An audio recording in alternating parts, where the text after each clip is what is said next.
rise and then we fall. Can the tides calling, calling through it all? Titans watching, waiting. Once rivals, now we sit patient at the end of the world. Where will we be? Immortality is calling. They'll speak our names forever. Gonna build an empire.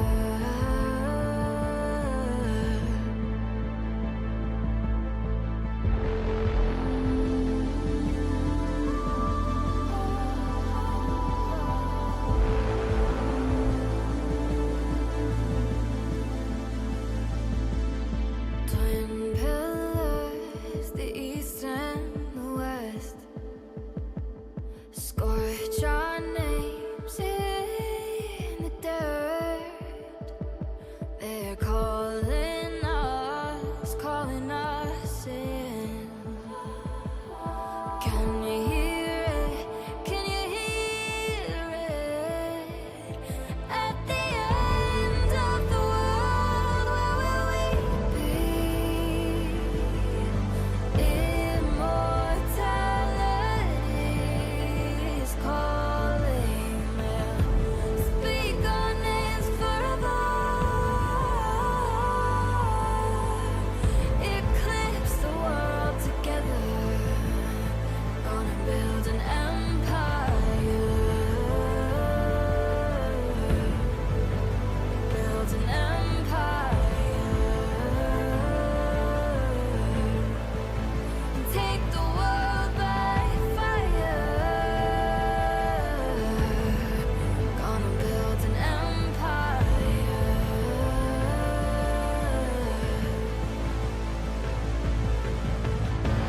This is what we've been waiting for.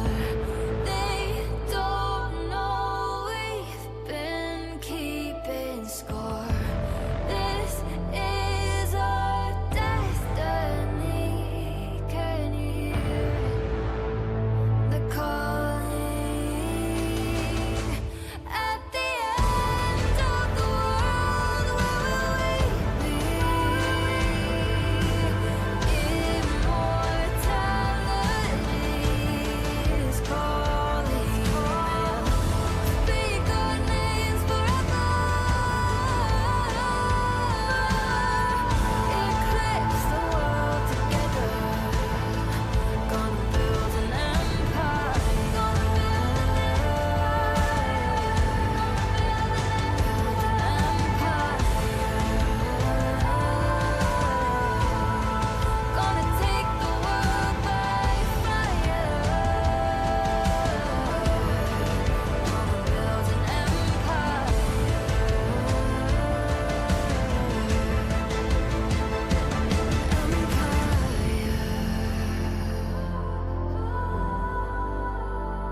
An empire.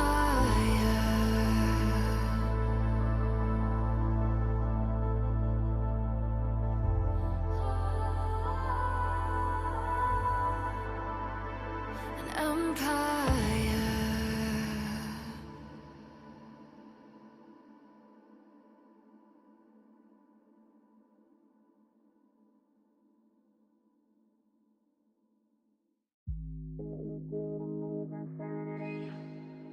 Take over control. Anytime you leave me, aching in my bones. Morning to the evening, I'll give all of myself, even if it hurts like hell. You just love to watch me bleed. Rip my heart, give it a squeeze. Grip my lungs, won't let me breathe. No, you do it cause you like to see adrenaline run through my veins. Drink my tears like it's champagne, but I still love what you do to me. Insanity, what you do to me is insanity. What you do to me is insanity. What you do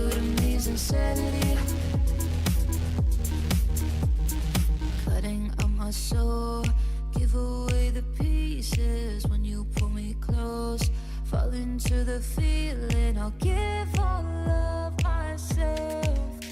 Don't want anyone else.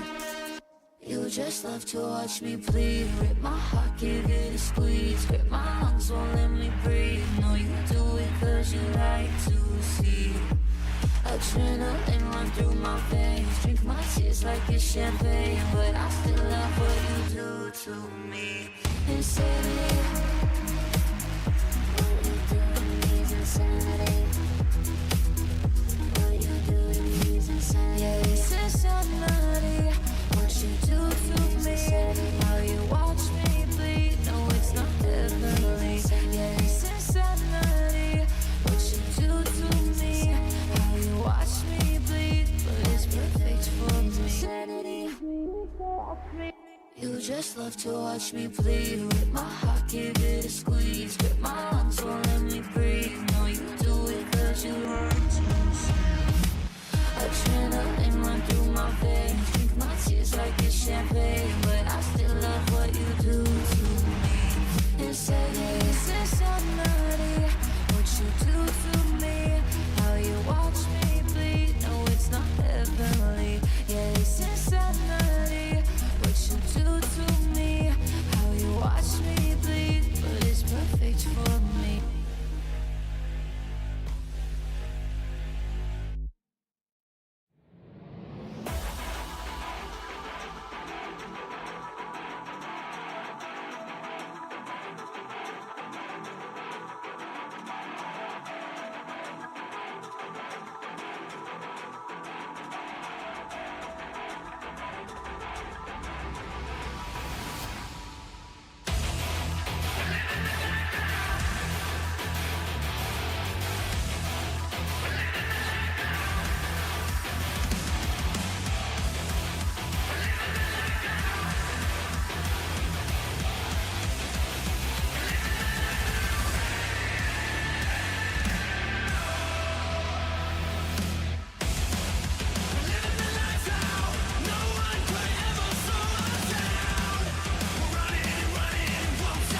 we will climb.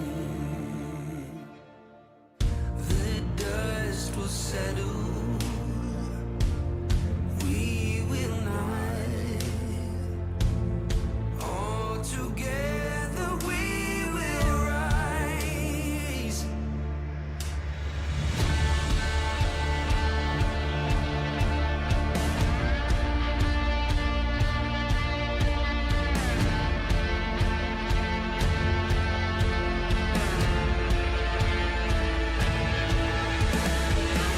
Out from the shadows into the light.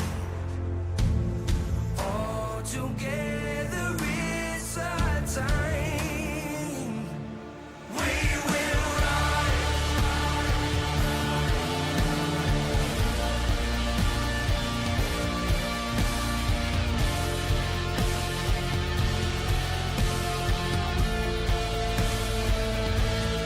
We will rise. We will rise.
Guys, we are back with the League of Legends, the Esports Community Clash. It's me, Madness, alongside Fireball today, and we are going to be showing you the upper bracket finals between two teams that need no introduction, Asterix, formerly known as TEC, and KAKAO Gaming. Time and time again, these teams have faced off against each other, Fireball, and every single time it's Asterix that come on top. Any clue if maybe KAKAO Gaming stand a chance this time? I mean, it's like you mentioned before, kind of the El Clasico of the region. So both of these teams have a great history going deep back. They started out as sister teams, Temple of Kings and Altar of Kings. So it's great to see that both of these teams have still stuck out and they are at the top of the region. And let's have a look at the event schedule that we have today. This can easily be the grand finals as well. So between Asterix and Temple of King, KAKAO Gaming, who were Altar of Kings before, but most of the times, as you mentioned, it was Asterix which came out on top. So let's see if this time it can be KAKAO Gaming's day. Dead Corporal and gang, I'm pretty sure they will be longing for some sort of revenge, and we did see Asterix lose out one game in their first series as well. So you never know, might be KAKAO Gaming's day. So Looking at the prize pool of the tournament, as we have been following it up, it's gonna be 300,000 INR for the entire tournament. First place taking down 1.5 lakhs for themselves. That's a massive prize pool. So nothing like this has been done before in our region. Lot of motivation for these players, and we are seeing the effects of it as well. Madness, we saw the quality of teams just increasing drastically, and the quality of games just increasing so much more as well. Yeah, and especially with the new Fearless draft that's been introduced, even though it's a soft Fearless draft, it's still a Fearless draft that these teams have to be aware of, and we're seeing their deep champions pool. But let's take a look back at the bracket, how we got till here, right? As you mentioned, ASTERISK did drop a game down to Old Gods in their upper bracket semi-finals, right? They did lose one match, and it showed like Old Gods were dominating that matchup at least, right? Where Catbot was playing the victor, it did not come out the way he wanted to. Rest of his team also did not follow the same way. Even KAKAO also ended up dropping one game to Infamous, and in the third crucial game between these two teams, it was KAKAO Gaming making a nice macro play around the Soul Drake that was spawning, and they ended the game while Infamous were going for that. So it is showing that both these top teams are showing a bit of weaknesses. So this is just showing the level of competition that's coming out, as you mentioned, from that prize pool, right? There's so much up for grabs right there between all of them. And later on, we'll have tomorrow the Infamous 2.0 versus G2R and Old Gods versus Phoenix Gaming. So even the lower brackets are pretty much stacked right now. We're seeing some previous champions of our tournaments also there, sitting right there. So you can see that the level is as high as it can get right now. And so today we will be having the upper brackets between ASTERISK and KAKAO Gaming. As you did mention, a bit of an El Clasico, a bit one-sided, though it may be towards ASTERISK side, hoping for a bit of a difference right now. But from the main event onwards, let's look a bit at the top 5 summoners and who has been performing for their teams. Currently at the highest level, and you'll see at the top sitting right there is the ADC from Phoenix Gaming. Booyah has been putting on a stellar performance, right? Yeah, as you said, what a player. He's been putting in the numbers, 50 kills to 21 deaths, and he's standing at the peak right now. Evidently, followed up by Dragoon, the jungler from Infamous. Unfortunately, they did fall short to KAKAO Gaming yesterday, as Infi are the usual suspect in the top 5 cinemas. But for me, the man who's missing here is definitely going to be Katrina Bot, Akshaj, the mid laner from ASTERISK, as we did see him show a few weaknesses in the first series. As you mentioned, the Victor game, we saw like some sort of hiccups that we are not usually seeing from a player of his caliber. So let's see if he has ironed those issues out completely, and he has come into this series a fresh player, because it's not very nice to see a player of his quality making some sort of mistakes. Even for that matter, Angel's Lotus, he did not have the best series as we have seen. I don't know if it's like the New Year Christmas break that these people had, not playing a lot of League of Legends in the downtime, but definitely not doubting the inherent skill that these guys have. We all know what kind of players these players are. We all know the ranks these players continuously reach. So there's no doubt that they have the skill, they have the potential. It's just about the form that they're in, and I'm pretty sure that ASTERISK has much more to show than they did in the first series. But still, even after I say that, they ended the games that they won in 25 minutes and 21 minutes respectively. So that just goes to show, even if some of their star players are having an off day, they can just completely stomp out the opposition. But we are talking about KAKAO Gaming as their opponents now, so they have been giving ASTERISK the most trouble. I think historically these team, if compared to the other teams, KAKAO Gaming were the ones who used to take ASTERISK to like those 40-50 minutes marks as well, and it was taking a crazy macro play or some level of individual genius coming in from ASTERISK to win out the game. Let's see if KAKAO Gaming are up to the task today and finally can be able to take down their arch nemesis, as we jump into the draft of this best of 3 upper bracket final. Again, fearless draft. Once you pick a champion, you can't pick that again for your team. As we jump into the First draft, Corky and Diana taken out by KAKAO Gaming, who will be starting on the blue side. ASTERISK will be sitting pretty on the red, taking away the Cassiopeia. And let's see what champions they decide to focus on in the first phase. Yeah, and anyone that's coming up against KAKAO have been banning out this cast against Savage, so that's a pretty good ban coming out from them. The Diana is also very deadly in the hands of either Infi or Akshaj. Akshaj sometimes even plays that in the mid lane. Now they're even narrowing the options down more with the Lulu ban coming out, so it's gonna not be there at least for this game. So it limits a bit of the ADC roles like you on the Jinx. Some people have been playing the Vayne and Lulu combo as well. The Victor also sees the last ban from the side of KAKAO Gaming, even though Akshaj his performance was not that optimal on that champion. They still don't want it to be there in case he is now feeling it himself and is on his hands all warmed. And the Ivern ban, a bit unusual given our scene. I haven't seen that many bans of the Ivern at least against teams here at this main event. But first pick for KAKAO Gaming, they're going to lock in that Wukong. Yesterday we did see a Wukong top. It did not work out the way it wanted to, so probably will be going into that jungle instead. And now Asterix is now currently hovering the oh my god, no, it's gonna be the staple. board, maybe hover. Yeah, but yeah, that is the staple. But no, instead it's gonna be Infi getting his Elise for himself, at least for this game one over here, Fireball.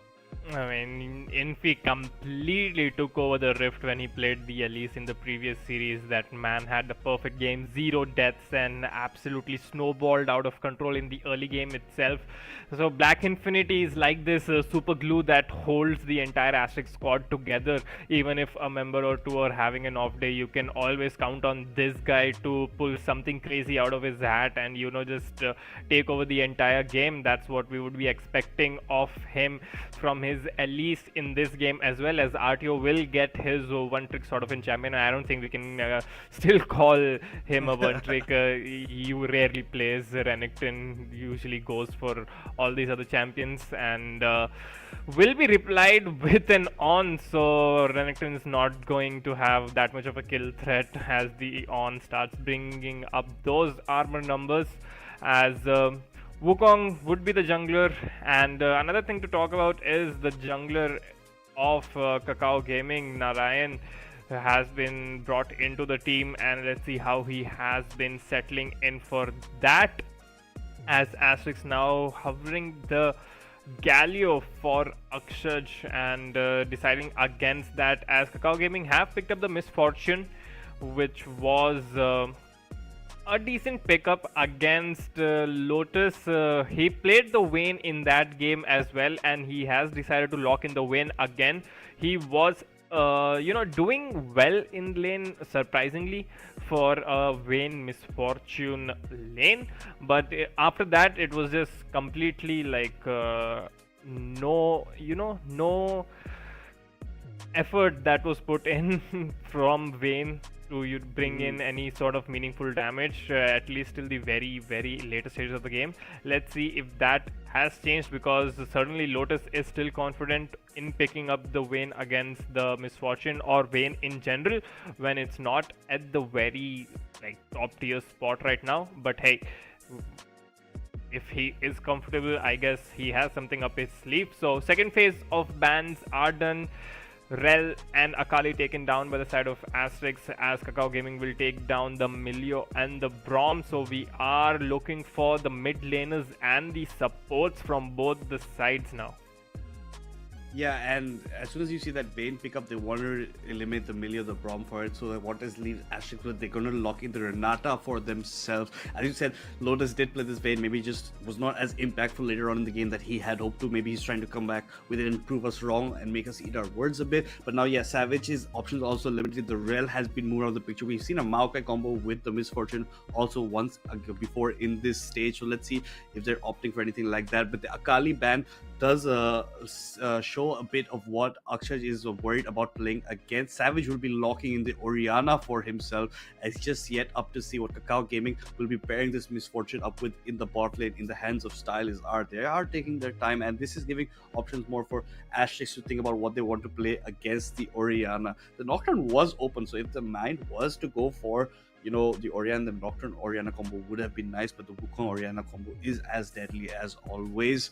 I really want to see how Narayan does play that. And it looks like they are hovering some enchanters. It's going to be the Seraphine that gets locked in. The Seraphine ult into the MF ult is very deadly in that bot lane, in the later stages of the team fights, and it's all up to the famous mid laner Akshaj, who's now turning the term red as his IGN, to pick up his mid laner to face against this Orianna, and it looks like a Silas hover up right now. Yeah, there's a lot of good ultimates to actually steal from, so it's what he is hovering right now, and it's what gets locked in. Now both teams have got their final draft of the first game over here. Mind you guys, it is a fearless draft, we're reminding you time and time again, so the champions they pick right now will not be available to them, at least in game 2. The opponent team can choose to steal some of these champions for themselves, but this is what is locked in over here. ASTERISK are going to Renekton, Elise, Silas, Vayne, and Renata combo, while KAKAO is going for the Ornn, Wukong, Orianna, MF, and Seraphine. That MF Seraphine is looking very scary to me right now, Fireball. Yeah, the team fighting potential is just off the charts for KAKAO Gaming. The Ornn to start it up, you can easily follow it up with Wukong Orianna ultimate followed up by the Seraphine ultimate into Misfortune ultimate. Like if those things connect, if all of those ultimates connect, there's like absolutely nothing ASTERISK can do to prevent that, as they are pretty squishy in their team comp as well. But for their sides, after the Silas pick, it has become a good team comp. They can use the Seraphine ultimate for themselves or the Ornn ultimate, follow it up for disengage if they get engaged on by the Renata. So the Renata will counter a lot of these team fight potential that KAKAO Gaming has. Like the moment KAKAO Gaming pulls the trigger for an all-in, Kratos can just completely turn the direction of the team fight with the hostile takeover. So ASTERISK definitely has the tools to counterplay this aggressive team fight comp that KAKAO Gaming have picked up. But what I like is that they have a clear front line with the Ornn, who's going to be a massive tank standing in front of his carries, the Bruiser coming in with the Wukong, the control mage in the Orianna. You have the mage support in the Seraphine and a high damage AD carry. So KAKAO Gaming's team comp is as rounded as it can get. Now it all just comes down to execution. On the side of ASTERISK, they have taken a few risks in the Elise, but we know how good Infi was on that Elise and how he can impact the early game so well if he wants to. The another risk for me is definitely again going to be Vayne. I am not a fan of that champion in the current patch at least, but we saw Lotus did well in the lane, struggled quite a bit in the later stages, in the mid game to the late game, but let's see if he has figured it out. And definitely Kratos is there if anything ill falls upon them with the handshake, with the hostile takeover. A lot of responsibility on the hands of Akshaj. He has to be the one to take away the key ultimates and turn the team fights. So it's going to be a lot more skill based for ASTERISK compared to KAKAO Gaming as far as I feel. But both of these team comps just scream fightings for objectives. And as we know, with the current map, there are a lot of new objectives to fight for.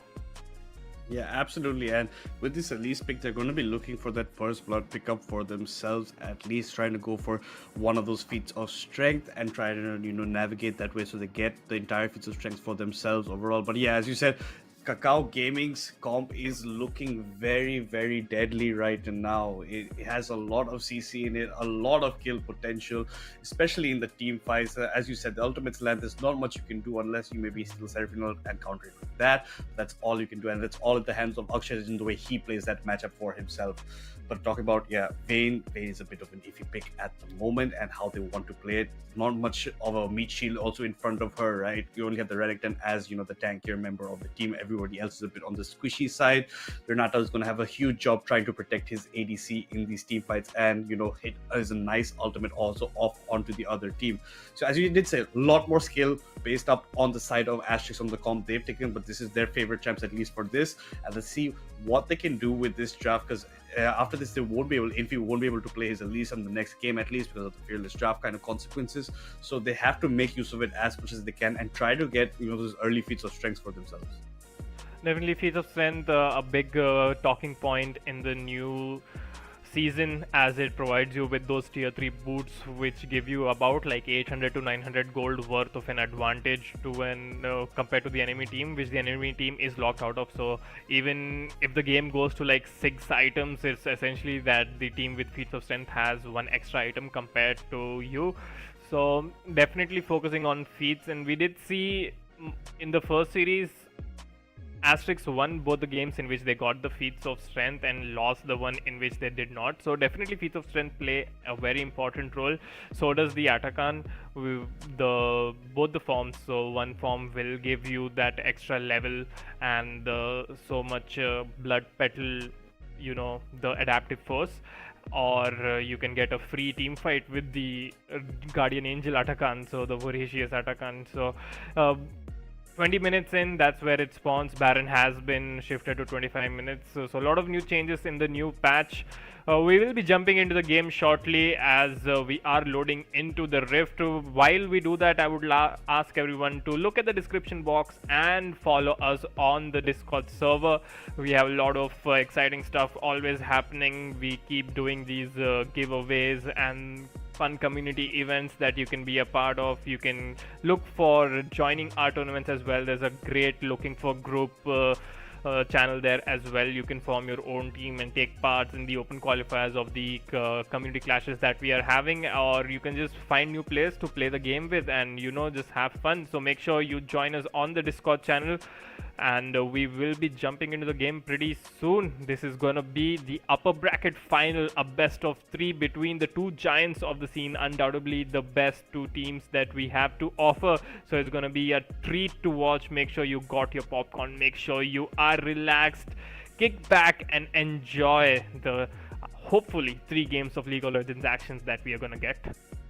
Yeah, I think everyone's hoping for at least 3 games between these 2 top tier teams, because every time they bring it out, it's a lot of action. Even the previous, grand finals where they've met each other, it's usually gone to sometimes the 5 games in total. So that's where you understand both these teams will like to go a bit back and forth. Talk about the new changes a bit, like the new TP, and whereas the home guards that you get after your death now before the 14-minute mark as well do change a bit of the pace of the game. The TPs do take a longer time, so you do see them coming in.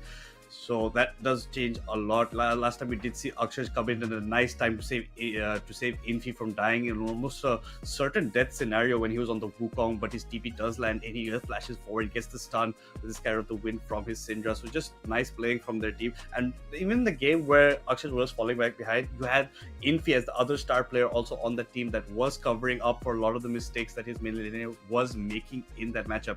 So this kind of teams do rely on each other and they have each other's backs up in these kind of matches. So I really want to see that kind of chemistry. Another important thing that I saw yesterday was like Heaven's Remix very nicely did level 1s where they were going in and getting that early first blood for themselves in one of those feature strings.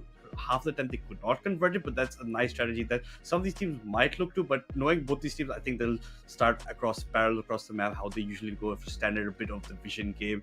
Yeah, we do have a slight pause in the game just before we head into it. But yes, let us know in the chat which team are you supporting and who are you hoping to come out victorious over here to head straight away to the grand finals.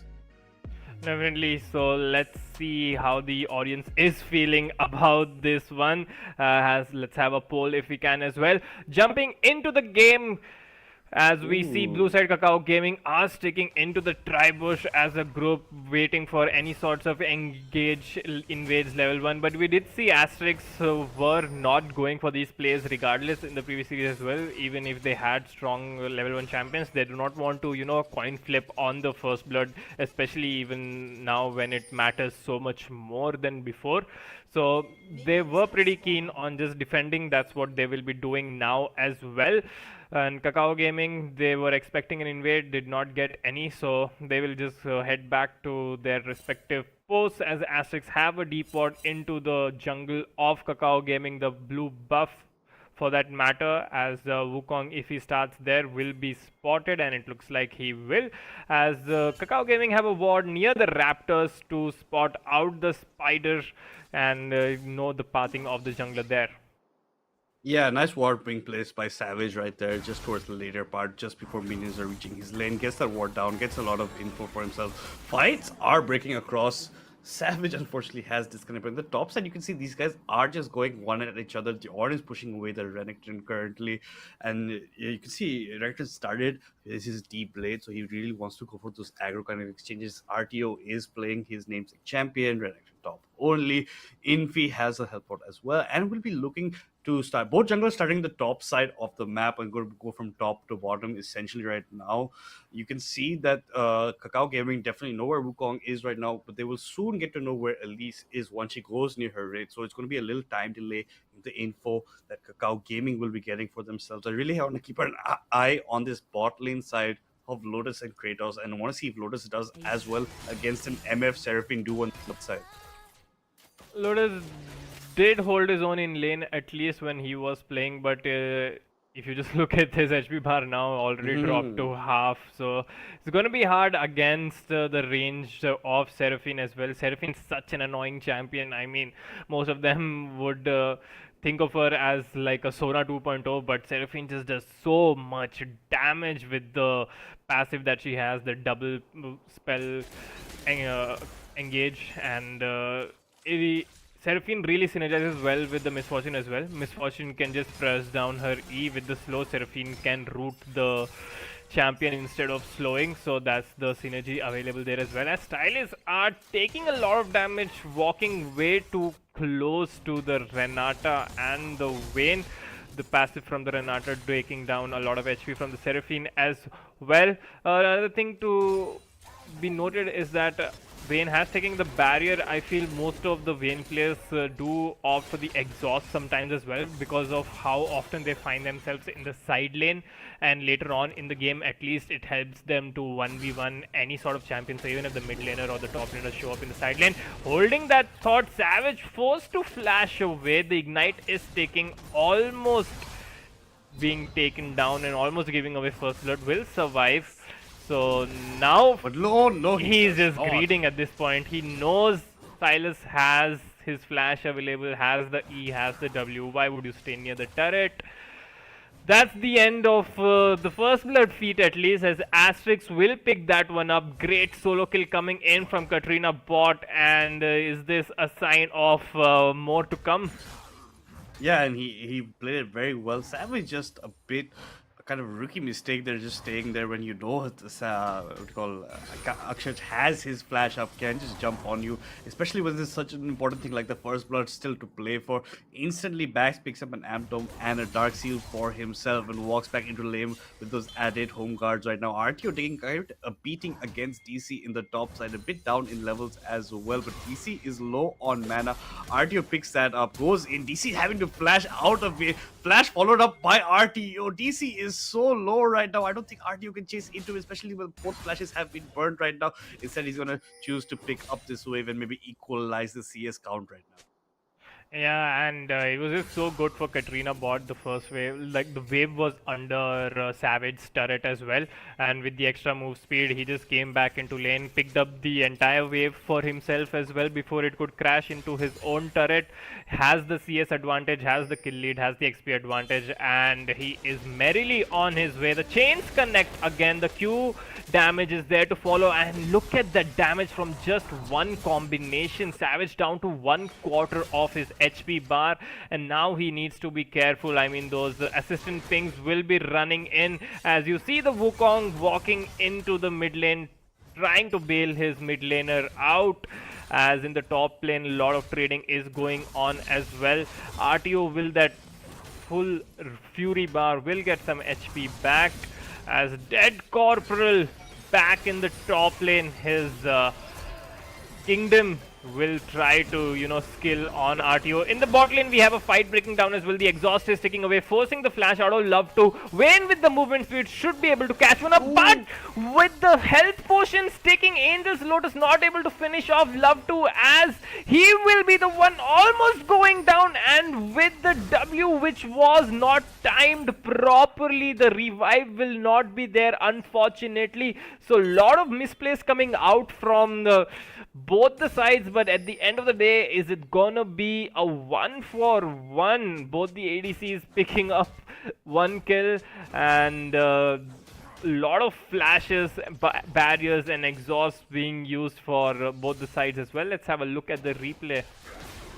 Yeah, and while that was going on, the Wukong ganked on the top side, got RTO down to 1 HP, but oh my god, Akshay is just showing his dominance right here in the mid lane. He's come back with a vengeance to show his authority as one of the best mid laners in our region, if not the best, and gets a second kill for himself, already getting a stack onto that Dark Seal. In the replay, as you can see over here, Lotus just going, but the health pot ticking away from the MS enough to save her life. Missed time bailout from the Renata is just not enough to save Vayne's life instead. So Vayne does go down at the end of the day over there. She does get the home guard, so matches the pace that Love2 will be using to get back into lane. So they're meeting out over here. But look at the CS difference numbers over here, Fireball. 45 CS of the MF2, just the 29 of the Vayne right now. So not holding his way the way he wanted to last time he played this kind of a matchup. Has got the cull for himself, has 90 stacks on that. So it's going to be time before he sees the benefit of it. RTO and DC have been constantly fighting in this top side, and it looks like the mid side is no different, but it's a kind of a one-sided beating that Savage is receiving from the side of the mid lane of Asterix right now.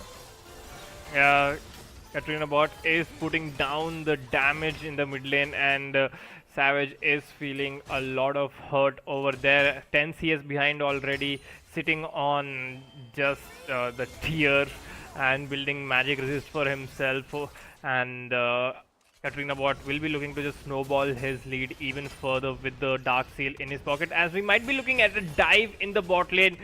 Asterix clearly recognizing the threat and walking away. They do not want to be giving away any free kills under the dive, as the turret will take down 2 or 3 plates worth of beating. Infi did pick up the grubs in the top side, so that is there. And the cocoon will connect. Savage will be taken down. Yeah, he will be taken down, but that was not as clean as they would have wanted it to be, as they do get 1 kill in return onto the Silas, but Savage does end up losing out on 1 wave, as now Infinity on completely wrong side of the map, trying to run away. Unfortunately, will not be able to. Narayan will pick up that kill for himself. So, a lot of action going all across the board. 8 minutes in, 4 kills to 4. Pretty much bang even on gold, as the first feat of strength point has been picked up by Asterix in that first blood, and it's gonna be 1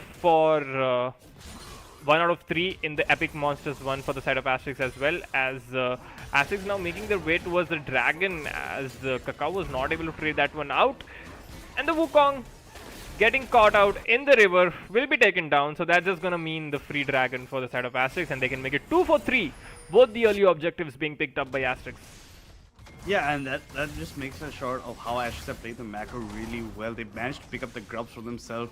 The top side, but hold that thought over here. RTO is being caught out quite a bit. Has to use the flash and the slice and dice to get out of it. In the meantime, his team is picking up the first Drake of the match, which is the Mountain Drake. So as we did say, 2 out of the 3 epic monsters picked up. The first blood picked up. The next epic monster will lead Asterix to the feet of strength. So they almost have that locked and secured in the back, because I think it's going to be a bit of time before even first turret can even come into the picture. The top side fighting does continue.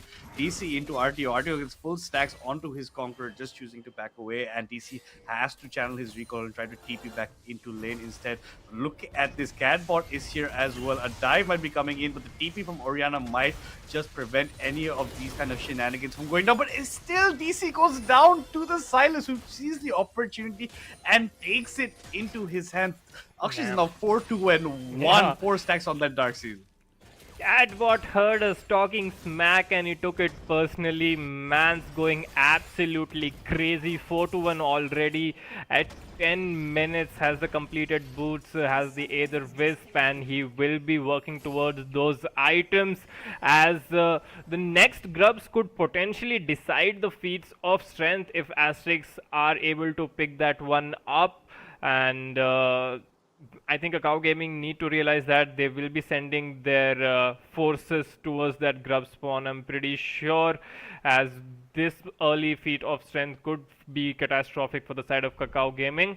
And they really need to look out for the roams coming out from Catbot and Infinity's ganks as well. especially Savage, who did end up picking up 2 kills though, so not all is lost for him, but still very far behind on XP compared to Katrina bot and on CS as well.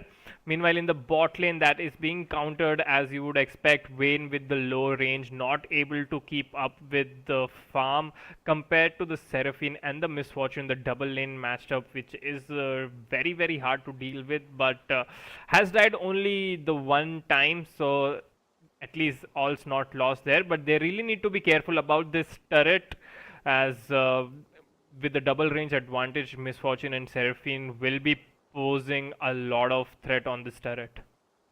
Yeah, and with that being said, with the pauses going on, let's look a bit at the referee one replays that have been going on. You can see this kill is not as clean as you would like. The flash cocoon by Infi does catch out Savage, but he's left with a slither of HP that was just a bit mistimed by the members of Asterisk. Then Infi on his way trying to get out is caught up by Narayan. Narayan is going to claim the kill for himself, but after that he gets a bit greedy while taking the scuttle and is the one that ends up dying. That leads Asterisk to picking up the Drake. Over here you can see the TP from the Orianna is coming. DC just not aware of the amount of damage that Akshas can do. Nice chase to connect, goes in, gets that kill for himself, and it's a pretty good lead for Asterisk right now. Around 1k goal lead as well. DC has swapped to the mid lane while Savage has gone top side. Infi is really looking to be picking up these grubs, coming in at around 1 minute time, and he's trying to maybe catch out this Orianna who's trying to run away, but Wukong is around the corner here, so he has to be careful. Akshay also has to be careful about how deep he wants to go in over here.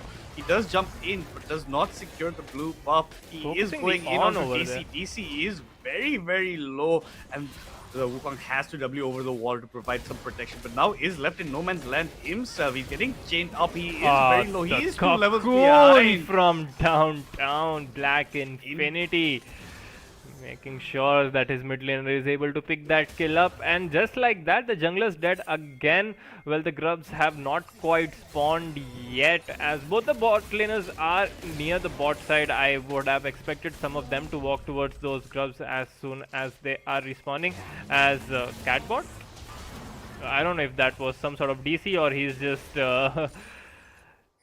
laying around, as just stood still for a while. The cocoon about to connect.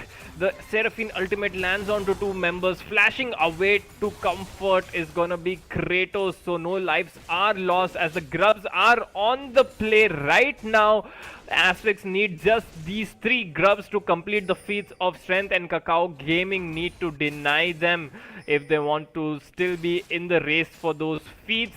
As looking at numbers, only the top laner and the junglers near the grubs as of now. RTO has pushed out his lane, is gonna be guarding the entrance from the top side, but still not a lot of members near those grubbies for the amount of importance that they hold in the context of the game right now. Infinity has caught Wukong over there. The rappel should be enough to close the distance. Flashing forward, Narayan going down yet again before an objective spawn. This is gonna be essentially the feats of strength completed for the side of Asterisk Gaming.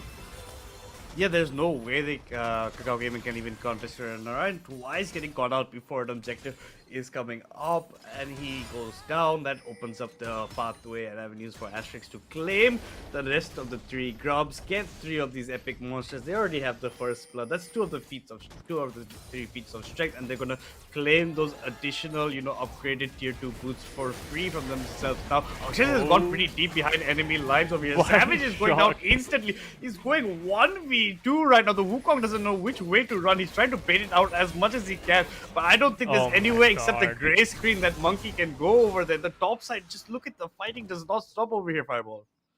Feats of strength being picked up by the side of Asterisk as well, and Catbot is just looking so clean right now. Just levels above of anyone else on the Rift. 7, 2 and 9 on that Silas, just running riot all across the map. KAKAO Gaming not safe even inside the comfort of their own jungle. There's a madman with those magic chains running rampage, and he is gonna be looking to carry this one out. And what a comeback from the previous series for Catbot. Yeah, this is looking like the catball that we know and love over here, Fireball, or going deep into the turret, but just not even taking any damage from those turret shots at this point. The Cloud Drake is up for plays right now, but the bot priority is not there. The Wukong is sneaking himself into the bush over there. Dead Corporal really wants to finish off RT over here, but the Wukong is here, maybe provide some comfort to his laners, but no, instantly goes down. Style is art. He'll be picking up another kill from himself. The Wukong spinning like a Beyblade, but will also go back down for the 5th time this game. And now it looks like RTO's pulled up the chains onto Dead Corporal over here. He just cannot reach him right now. The slice and dice Oh, is the just Q's not, on cooldown. is not. Look who's here to pick up the But- kill. It has to be Akshaj on this Silas. Now got 10 stacks in that Dark Seal. He's always there whenever you need him to pick up a kill. And he is showing us the kind of form that we expect from this man. I mean, as we were expecting that Corporal to make the great escape, Catbot is obviously gonna be there to pick up the 8th kill of the game, like 8 out of the 13 in his pocket, and I don't think anyone can come near this guy. As the first turret being picked up by the side of ASTERISK as well. 15 minutes into the game, 4,000 goal lead. That's a very, very sizable, a big chonky goal lead for this point of game, and ASTERISK are not looking to slow down at all, as Angel's Lotus will flash forward onto the Miss Fortune, who has a flash available for herself, but Infinity will be there to follow up on the damage to secure that kill. And as that was happening, unfortunately Katrina bot will be giving away the shutdown in the mid lane, and it's gonna be a 2-for-1 across the board, but a huge shutdown being picked up by KAKAO Gaming there. Yeah, and now finally the Wukong and Orion together at least did get Akshas this time, drip down the Silas, and they pick up a hefty shutdown into the hands of the Oriana as well. Lotus is going to be free hitting onto these turrets. He has 6 grubs, so he's looking to maybe even get the turret as well in the bot side. The minion wave does come in, maybe in time Oriana will reach as well, so they can shut that down. Rift Herald has spawned, and Infuse is going to be looking to bring that right now. Look for his team to go there. You can see RDO is nearby. You can see Kratos has walked up as well. Silas is on his way, and Stylizar can't even get any wards down even close by. The pink ward securing the ward that was placed down by the support of KAKAO Gaming, and now Vision being even put further down by Kratos, now being cleared away by Stylizar, and the Rift Herald has been started already down to half HP. Nothing KAKAO Gaming can be doing about it. They're getting a bit outplayed in terms of macro objectives right now. And look at the head, she does land onto Style is art, but the ultimate does not connect from the Renata. The stolen ult with the Silas does connect, but it's at the cost of his life. Wukong will be picking up that kill for himself, and that's all that she wrote, at least for this fight over here. Catbot opting to ult towards the single member. I think if he aimed it towards the top side, he could have clipped like 2 or 3 people from his ultimate, but just opting to target the ADC can't go wrong with that. But did step up a bit too forward and paid with his life now. 2 quick deaths for this Silas now. So still needs to be careful, can't get too overconfident with the amount of kills that you have. In the top lane, Dead Corporal just dealing with RTO as much as he can. Infinity is like, Wukong, your jungle is my jungle, what are you trying to do over here? Will take him down yet again. Narayan struggling now to get anything from the map, has not gotten any objective. All the grubs, all the dragons, the Rift Herald, everything being picked up by Black Infinity, sitting on that Storm Surge, the upgraded boots, and 10 seals on that Dark Seal. Infinity has come out to play as well. Yeah, and definitely showing you why this man has to be feared on this Elise pick of his. He's waiting around the corner just in case. Oriana trying to clear it out with our ball that she has thrown over there across the river. The Cocoon does land, but I don't think you can do much. Lotus has channeled his ultimate, who's going to be forced to run away instead. No actual fights breaking out over here, but you can see the Catbot is roaming around in this bush right now. They just want to prevent this Wukong from getting anything, and he's going to jump forward over here, Fireball. Chains do miss. The exhaust is sticking on Black, on Katrina bot. The Revive was there from the side of Renata Glass, but that was still very, very iffy. If anything, still at the end of the day, it's a 1-for-1, but that's the third quick death coming in for the Silas. So Katrina Bot needs to relax for a second just there. They do trade their mid laner for the ADC, but arguably the life of the mid laner at the current stage is much more important in the current game state. Still, they do manage to pick up a kill for themselves as well. 1-for-1, still on the scoreboard. 20 minutes in, 7 to 17 as Savage walking up 2 forward. Angel's Lotus needs to be careful over here, taking down a lot of damage and was not able to take down Savage as the revive will not click in. Infinity though has jumped in, will secure the 2 kills as Dead Corporal has teleported into the lane. The Spiderlings will block Dead Corporal's charge, and Dead Corporal feeling himself getting a 3-man ultimate, replied in kind with the stolen ultimate with Katrina Bot, and he's gonna end up going down. So at the end of the day, it's gonna be what, 3 kills down for KAKAO Gaming. Again, just before an objective spawn, it's gonna be the third dragon which will be picked up by the side of ASTERISK, and they are going dangerously close to the soul as well. Every single objective being bagged by ASTERISK right now. Yeah, and this is an Infernal Soul, mind you. The damage is just going to multiply. But the TP coming in from Savage over here. They're trying to catch out Catbot right now, but he just has the moves. He's going back in. He really wants this kill for himself. Savage is walking away. Love to's just there in time. I think Savage in the end will be going down to the hands of the Renata. Nice try to play. Ryox to try to go back in. Not recommended, but he does go for 1-for-1 trade. Both mid laners losing their lives in that exchange. Now RTO is being jumped on by a lot of members over here. He's trying to try and run away, has to flash away to safety. The Vayne is close by to provide that assurance that he needs. In the meantime, you can see that the Elise has upgraded the Dark Seal into a Magi Soul Healer stack, and she has 20 of that right now. Lovegood's being dived completely under his turret right now. Infi going very aggressive right now, will be giving up some of his stacks as well for that aggression. Maybe not that warranted onto an MF that is not that fair, and when you have such a huge shutdown and you're giving it over to the ADC instead. Yeah, unfortunately for him, the cocoon did end up missing, so he was not able to lay down the damage as quickly as he would have liked to. Ends up losing quite a few stacks, still sitting on 14, which is not that bad. Picked up the tier 3 boots as well, which is just so good for at least the extra flat magic pen as well as the percentage magic pen. That, I think, those boots are one of the strongest tier 3 upgrades available. As the fights are continuing, Stylish Art gets absolutely annihilated, and it looks like Dead Corporal is gonna follow with that. As Atakan is on the board with 2 members down for the side of KAKAO Gaming, should be pretty free for ASICS to just walk up and take down Atakan and look to end the game pretty soon after that. Yeah. They look at the goal difference, right? 37k for KAKAO to the 42.3k of Asterix. All they can do is try to get more men into the fights. When only they have the advantage in the fights of bodies, that's when they're winning. In a straight 5v5 fight, they have no chance at the current moment. They have to go for a kind of this trap place. Atakan is picked up by Asterix. As you said, it's a complete whitewash in terms of jungle objectives. 6 grubs, 3 drakes. Atakan picked up, and they're on soul point for the Infernal Soul.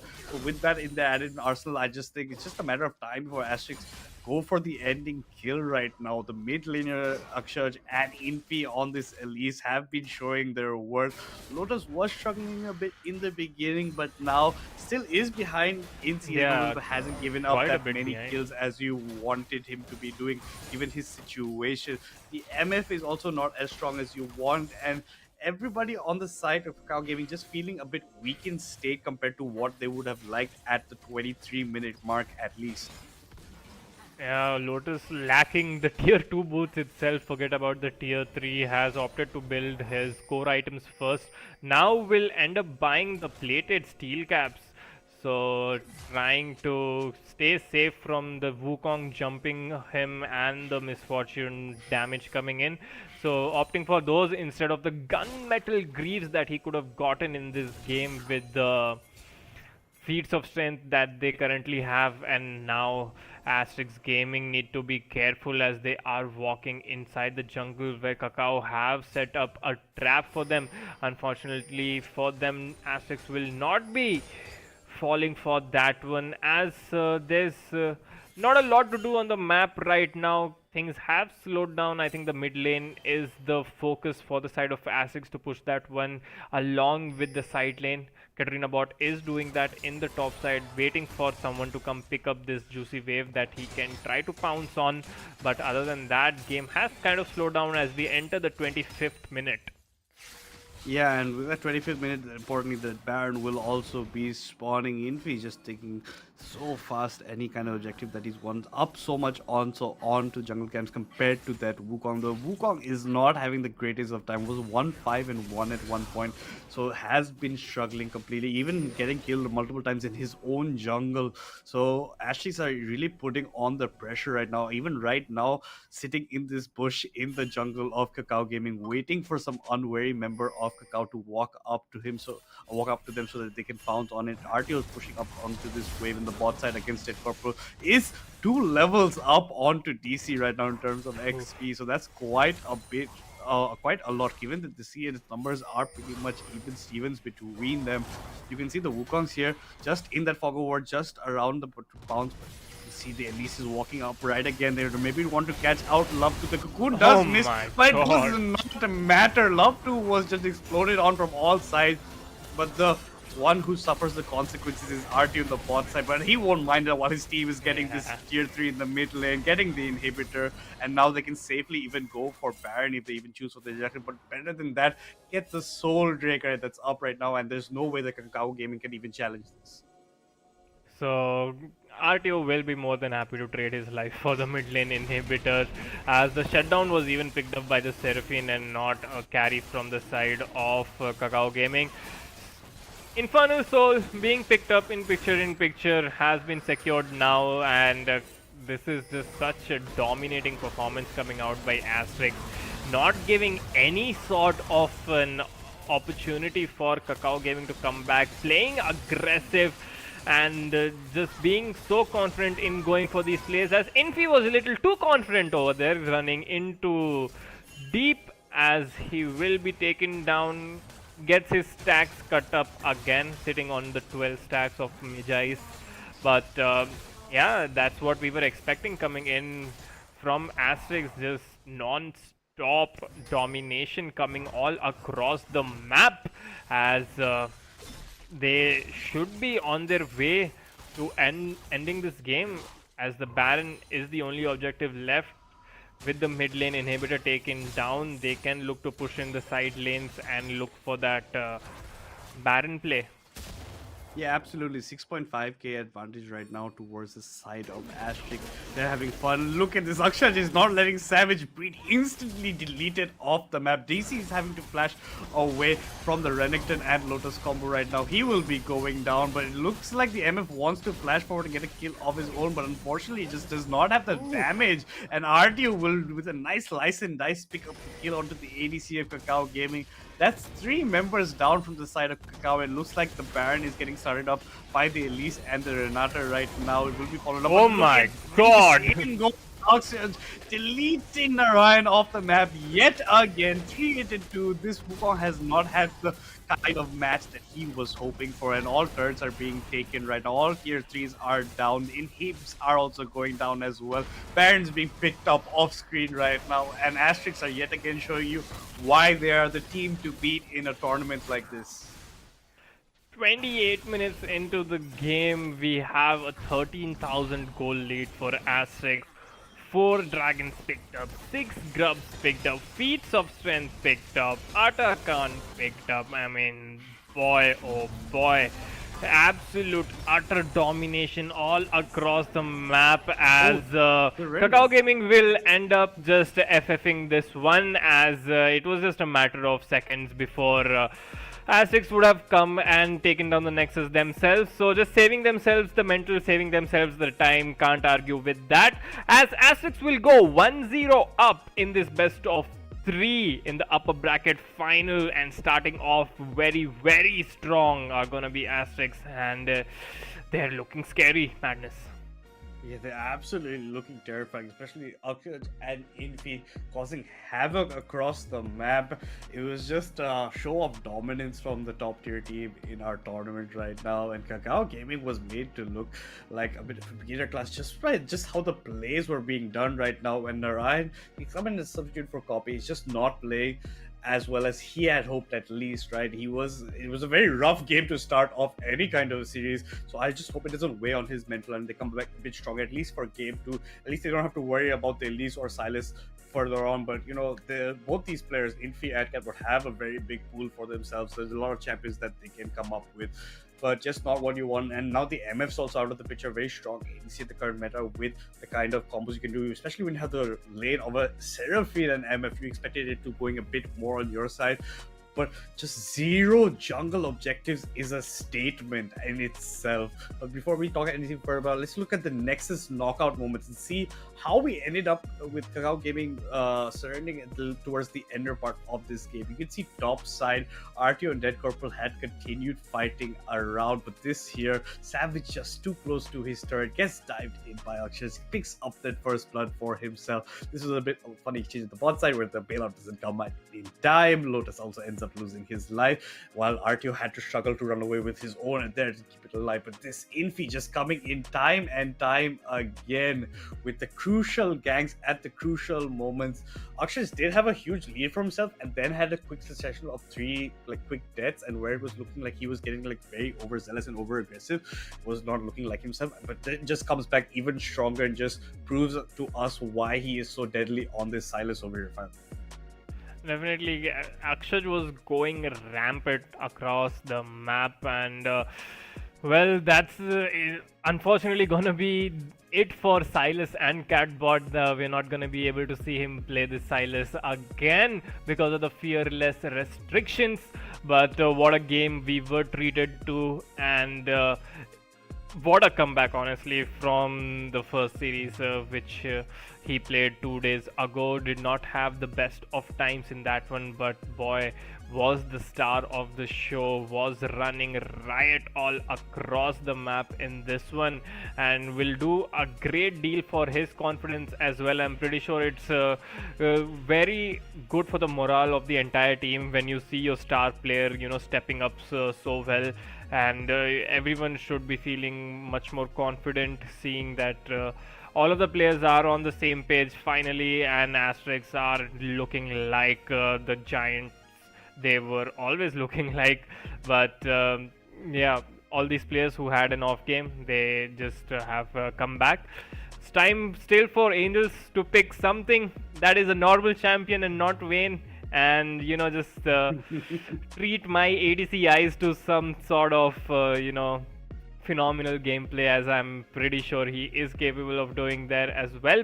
But yeah, Infi being Infi, is just whenever he picks Elise, he does so well. Looking at the scoreboard, took quite long compared to Aztec standards, 28 minutes to finish this one. Oh, going 1-0 up, but boy, they ended the game with some 12,000 goal lead, 11 towers to 1. I mean, I don't even want to go through the objectives. Look at the amount of zeros that are there on KAKAO Gaming's side, and it was just utter domination in the jungle and the objectives for Asterix. Nothing, absolutely nothing given away for free.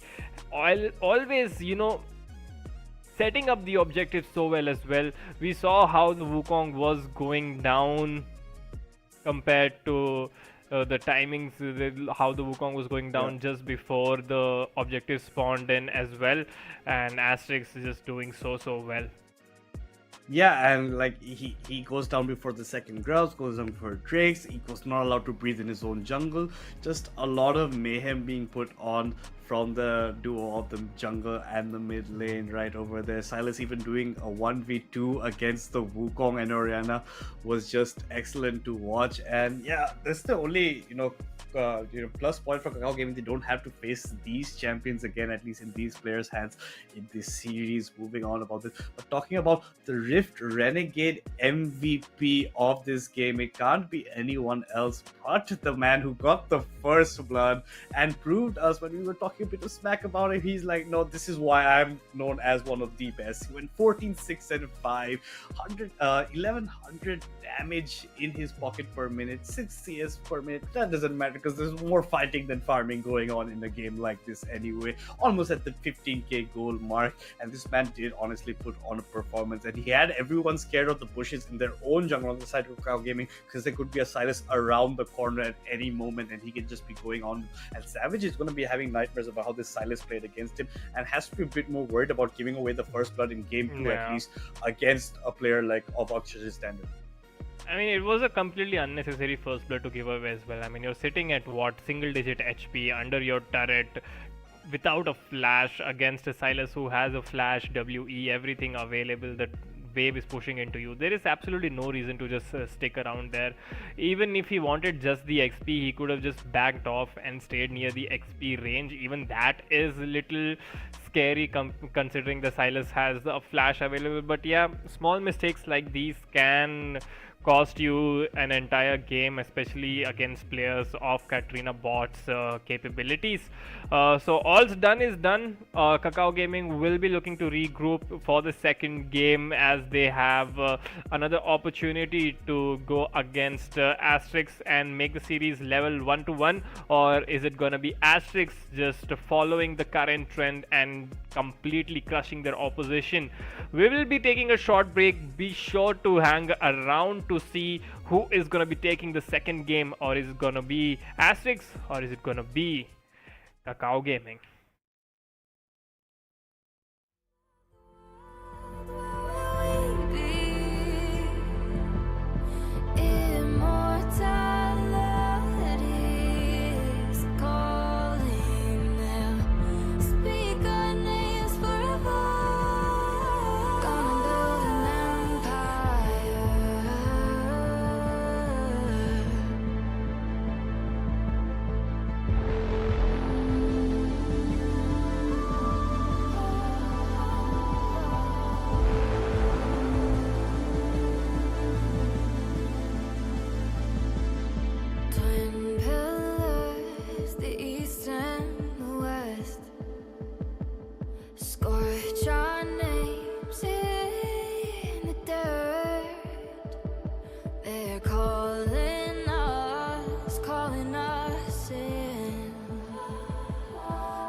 empire.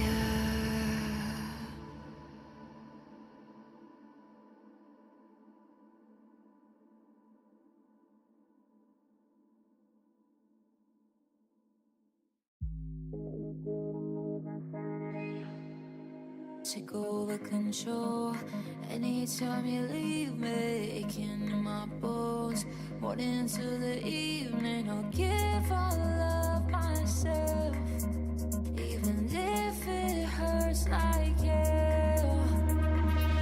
You just love to watch me bleed. Rip my heart, give it a squeeze. Grip my lungs, won't let me breathe. No, you do it cause you like to see adrenaline run through my veins. Drink my tears like it's champagne, but I still love what you do to me. Insanity, what you do to me is insanity. What you do to me is insanity. What you do to me is insanity. Cutting up my soul, give away the pieces when you pull me close. Fall into the feeling, I'll give all of myself. Don't want anyone else. You just love to watch me bleed. Rip my heart, give it a squeeze. Grip my lungs, won't let me breathe. No, you do it cause you like to see adrenaline run through my veins. Drink my tears like it's champagne, but I still love what you do to me. Insanity, what you do to me is insanity. What you do to me is insanity. Yeah, it's insanity. What you do to me, how you watch me bleed. No, it's not heavenly. Yeah, it's insanity. What you do to me, how you watch me bleed, but it's perfect for me. Insanity. You just love to watch me bleed. Rip my heart, give it a squeeze. Grip my lungs, won't let me breathe. No, you do it cause you like to see adrenaline run through my veins. Drink my tears like it's champagne, but I still love what you do to me. Insanity, it's insanity. What you do to me, how you watch me bleed. No, it's not heavenly. Yeah, it's insanity. What you do to me, how you watch me bleed, but it's perfect for me.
Guys, welcome back to the Esports Club Community Clash. We are in the upper bracket finals between ASTERISK and KAKAO Gaming, which is a best of 3. And the first game we already saw ASTERISK completely annihilating KAKAO Gaming within 28 minutes, just taking over the entire rift, not giving KAKAO Gaming anything to work with, just utter domination all across the map as they go 1-0 up. And we will be jumping into the draft of this second game. Let's see what new champions we do have in store for us in this fearless draft, as the sides will be swapped as well. ASTERISK sitting on the blue side for this one, KAKAO Gaming taking the red side after they lost the first one, and taking a look at the bans, hoping, I think ASTERISK will stick to the similar bans, while why fix what's not broken, and KAKAO Gaming, they have to change something from the first game. Yeah, they definitely do, but yeah, ASTERISK seeing that gas ban, and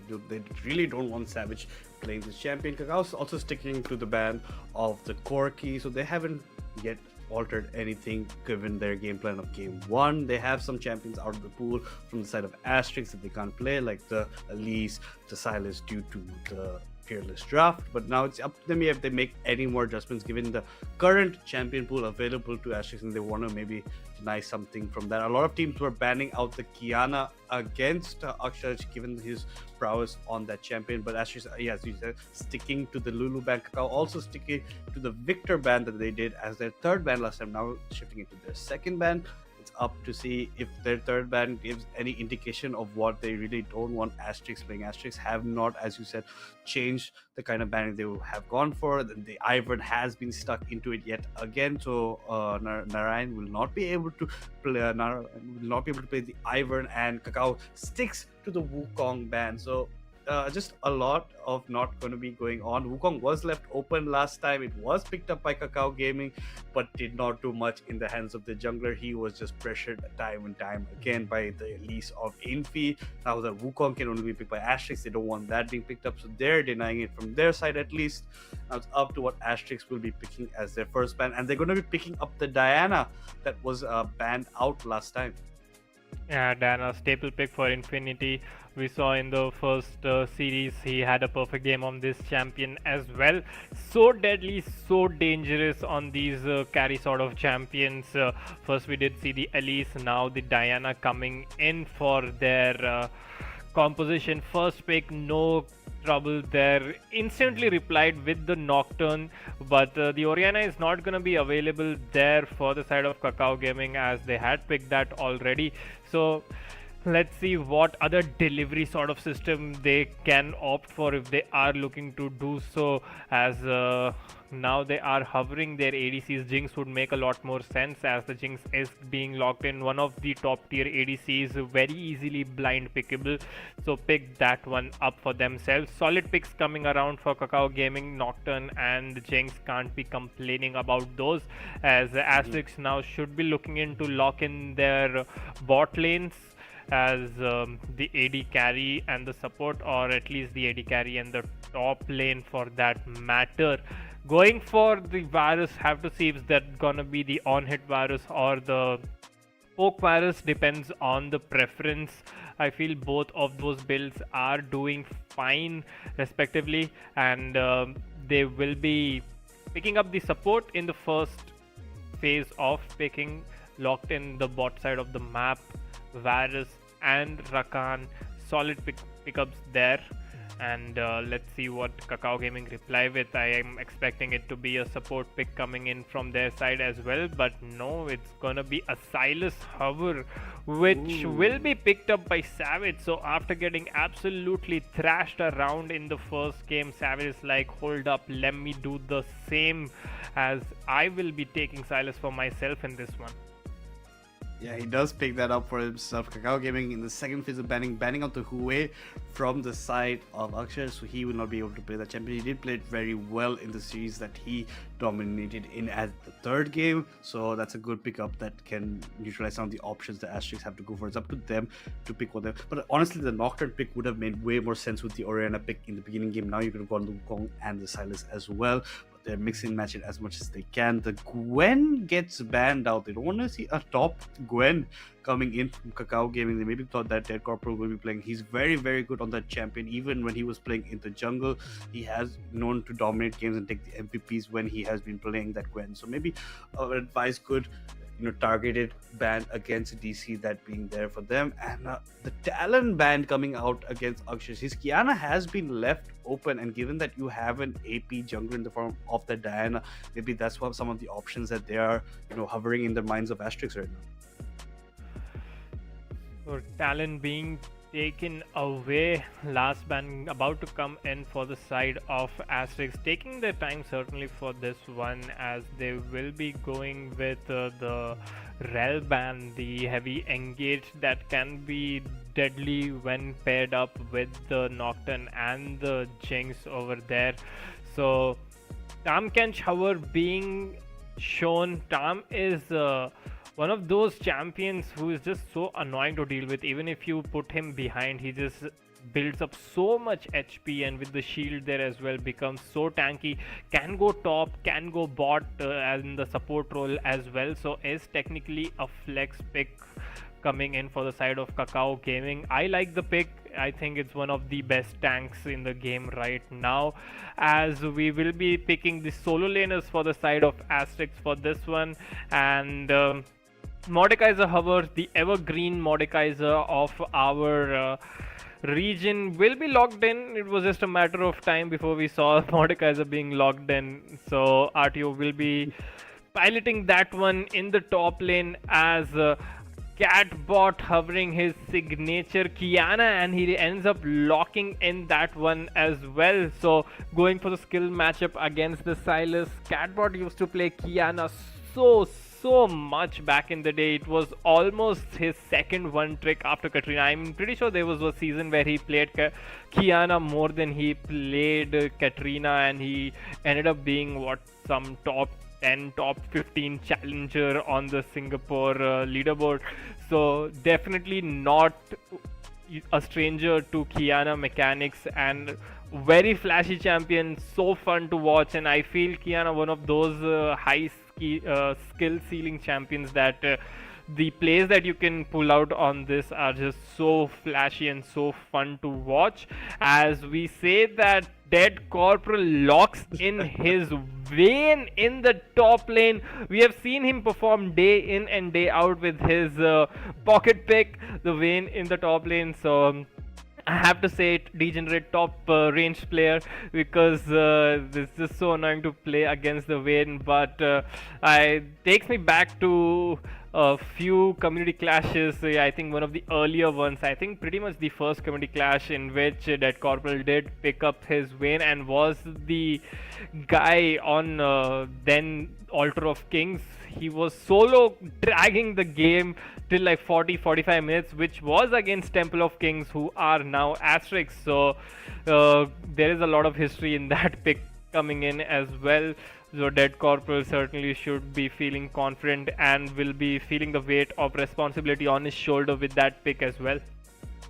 Yeah, definitely. And now that you have a tankier, support, you can maybe go for plays like this. It's going to make RTO's life a bit of a living hell in that scenario, but it's going to come back to that mid match of the Kiana versus the Silas. A bit of the skill. It's about how Akshay is going to play this out and how Savage is going to dodge it out. I hope he does not, lose a bit of mental given what was done to him in the first game, and now he's come back for a bit of revenge with the same pick that Akshay went for in the first game. Now, Infi on the Diana is also almost as scary as he is on the Elise. He is very good on this channel, will be trying to snowball as well, get the Dark Seal on the first pick back.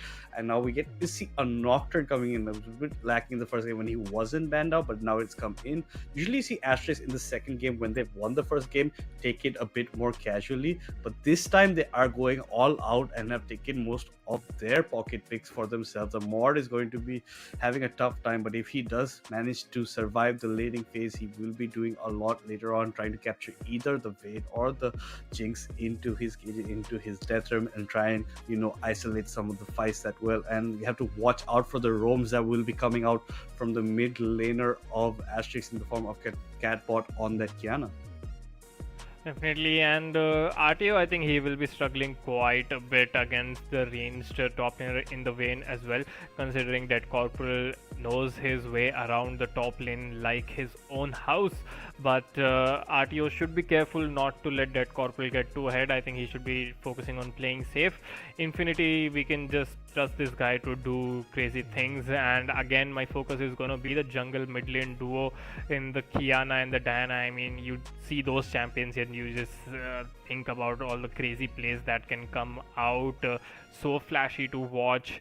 The roams, as you mentioned, coming in from the Kiana, and we know Catbot has that style of gameplay as well. He will give up a few waves in the mid lane. He is not afraid to do that. To to have his power showing in the other lanes as well, just completely trying to dominate the entire map, the top side and the bot side as well, after pushing in his mid lane. So Kakao Gaming need to keep that in mind, as they were falling victim to those roams in the first game as well. We saw Catbot just running inside the jungle of Kakao Gaming and picking up a few kills for himself. Savage now has picked up the Silas for himself, so should be feeling confident to do that after getting a slapping in the first one. But it's a purely skill based matchup. It's very fun to watch Kiana versus Silas, so my eyes are going to be on that one. And let's see which build Lotus has decided to opt for. Is it going to be the on hit or the poke Varus? And finally, do we see Lotus emerging as the carry? Has been a few games since we saw him do that. Yeah, hopefully the man is back onto his horse, is going to, try and show the dominance that we usually expect from the ADC. That he was a bit off in the last tournaments. He was not playing, so he was not around. But this time, instead of, a grouping up from Kakao Gaming, now you can see that they have gone a bit more parallel. DC is just playing with the Mord in the top side. The Nocturne's close by in case anything does break off, and Infi is walking up as well. He's going to fall into a trap over here. Has to flash over the wall, but is matched by Dead Corporal. Dead Corporal does have some damage, but might not be enough to get the kill. But he does end up picking up the first blood for himself. And now Akshay is in trouble as well. Is burning down. That's a double kill picked up by DC, but he might have to give up his own life. And so does the Silas go down. Now RTO might be the one who is in the back foot of this chase. He is flashed over with the Nocturne, but maybe not advised. But the Tam does pick it up. So a triple kill picked up by the top laner of ASTERISK after all is said and done. Now Stylish Art has been caught out on the other side. He might have to be used to force his own flash to get away from this fight. He's trying to just walk it away, but I don't think he has enough to get out of it. Kratos and the Varus are still chasing. He's trying to buy as much as time as he can. Finally uses his flash to dodge the piercing arrow, but a missed flash by Lotus is just not enough to get into range. He chooses to die to the turret instead and gives over the kill towards Kratos. So an action-packed beginning 2 minutes of this game so far, Fireball. Absolute clown fiesta coming in, level 1. It all started with Infinity face checking the pixel bush, getting jumped on. So most importantly, after all of this, first blood was picked up by Dead Corporal, and he ended up getting 2 kills there, so a double kill to start with. But RTO did trade back 3 kills, picked up the triple for himself, as towards the end we saw the bot lane of Asterix chase down the Tamkench using these flashes for the support to pick up the kill, but which went on to Kratos, unfortunately. And in the picture-in-picture, Red Corporal ended up dying to the Varus in the top lane, as the lane swap did come out because of the proximity of the lanes. And Dead Corporal going down yet again. The lane swapped for the side of Kakao Gaming as well. So complete inversion of the map taking place. But at the end of all of that, I think RTO is going to be the most happy with the trade that came out, and the top laners winning out globally. Yeah, definitely. It's almost a 500 goal lead already for Asterix. Now you can see complete swap. The top players on the bot. The bot players are on the top right now. Kratos going in, jumps forward, but just not the amount of damage that you want right now. Does take a bit of chunk damage from the Jinx on his way back. The Varus is pushing forward. But in the meantime, the middle lane is now Dead Corporal versus Akshat. In the meantime, in the the mid lane, and he's also taking the range. Will be playing against the Kiana if JC keeps his spacing. You can see that on the side of the picture, Infi is close by. He might want to come in for a gang. Dead Corporal has to be aware of this moment coming into him. He doesn't have a flash, and he will be going down for the third time in 4 minutes. And it's not looking like the greatest of starts after the first blood was picked up by that man. So flashless Wayne walking up against a Kiana who has a basically unmissable route, and Dead Corporal ends up paying for that mistake there as he was taken down for the third time after picking up 2 early kills. Black Infinity coming in with the good gank to help his mid laner out. Akshaj will pick up his first kill of the map.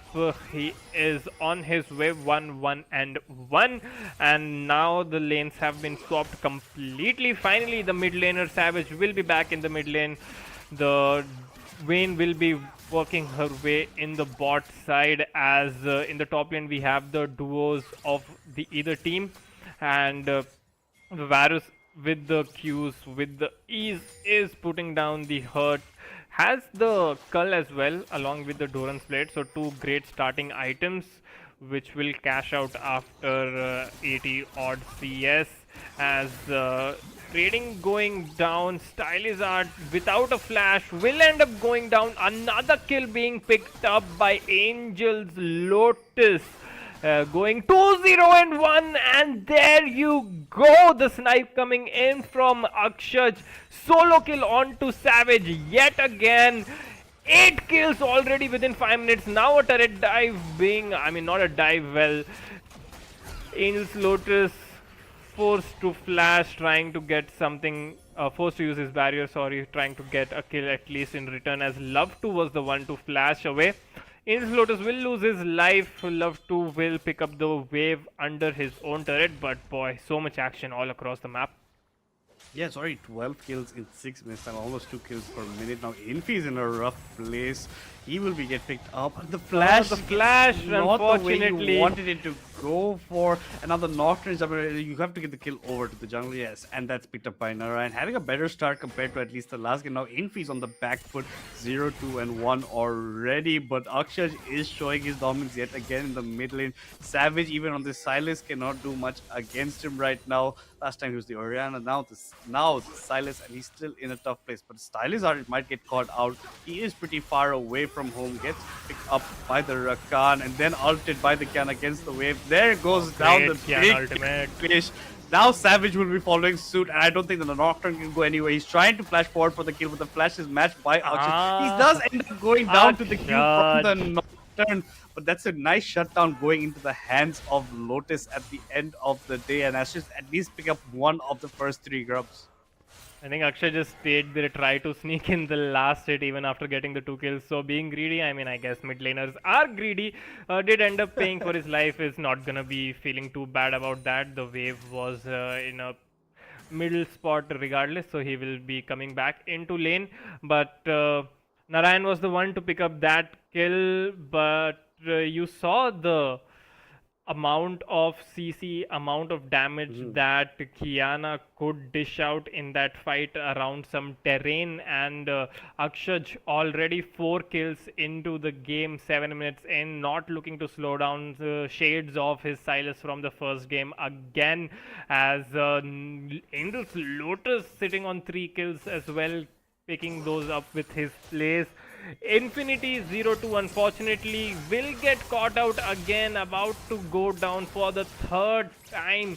0-3 on this. Diana was trying to make his way towards the top lane, looking for some sort of a dive, but was picked up nicely by Stylist Art and Love2, as boy oh boy, Katarina bot continuing his assault. There's no answer to his Kiana, as he picked up another solo kill, which will be traded back by the Nocturne ultimate. But regardless of whoever they are sending in the mid lane, Katrina bot has an answer for that.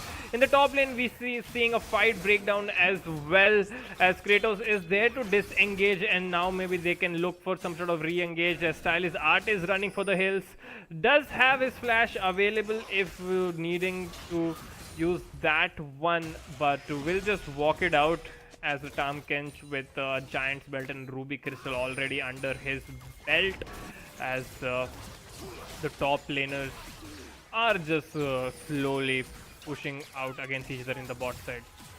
Yeah, but in the meantime, Akshay is getting so many free turret plates in the middle as well.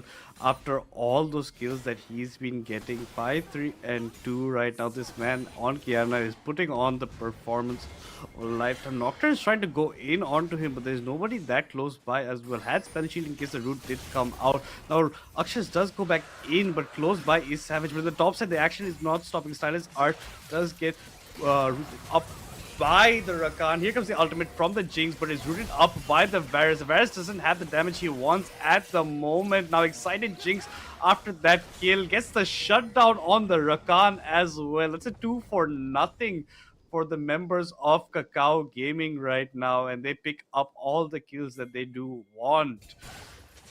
Unfortunately, 3 of the total kills of KAKAO Gaming are sitting in the hands of the Catfish. Not what you want from your support, having most of those kills right now. He is the kill leader right now on that team.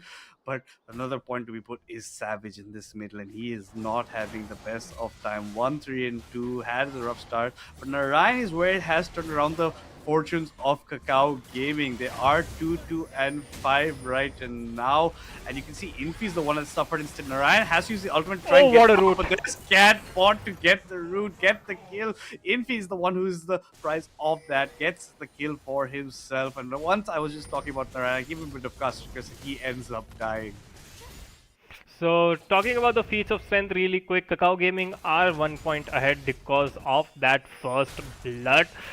They were unfortunately not able to pick up all 3 grubs, so they do not get the point of feat of strength from that. As Asterix have 1 dragon for themselves, it's going to be 1 out of 3 for the mythic monsters at least. All the turrets at relatively healthy HP, so the first turret not in much of danger. As RTO, I'm not sure you can take that fight in the death realm, as Dead Corporal will be getting that invisibility, and the damage. Angel's Lotus gonna get swallowed in the top lane, will go down, as RTO and Dead Corporal will trade lives. So across the map, it's going to be 2 for 1 for the side of KAKAO Gaming, and they have started to bring back these kills, almost equal on kills now, 14 kills to 2 at 10 minutes, and so much action going around. Bang even on gold as well. Void Gloves have spawned now. So if Asterix can manage to pick up all 3, it's going to put them 2 out of 3 for the mythic monsters. Another dragon or the Rift Herald is going to seal the deal. That is the objective before the first turret. Yeah, but KAKAO Gaming do pick up the next entire set of grubs for themselves. So now they also have one of the 3 epic monsters for their name, as is Asterix, so they're equal in that level. But they do have that crucial first blood that's in the hands of Dead Corporal. Dead Corporal did trade with RTO in the bot after ultimates were exchanged as well. Lotus is 3, 3, and 3, while as the Jinx is 3, 1, and 2, up a bit 6 or 7 CS onto his counterpart, and is enjoying has the Kraken already built. Here comes the Nocturne here with his ultimate. Nowhere that the Varus can go. The Rakan's trying to provide some solution. Look at this barrier. He's out of his He's life. alive. The barrier does save his life, and now Dead Corporal's the one of the, and Oh Archer's my coming in with this god, what a turn. Nice Oh turn coming boy. around from the members of Asterix. Of the Lotus survives with his life. They're going to get more playtakes, and Akshay claims yet another kill. It's almost the same pattern that we've seen time and time again from this man on the Kiana.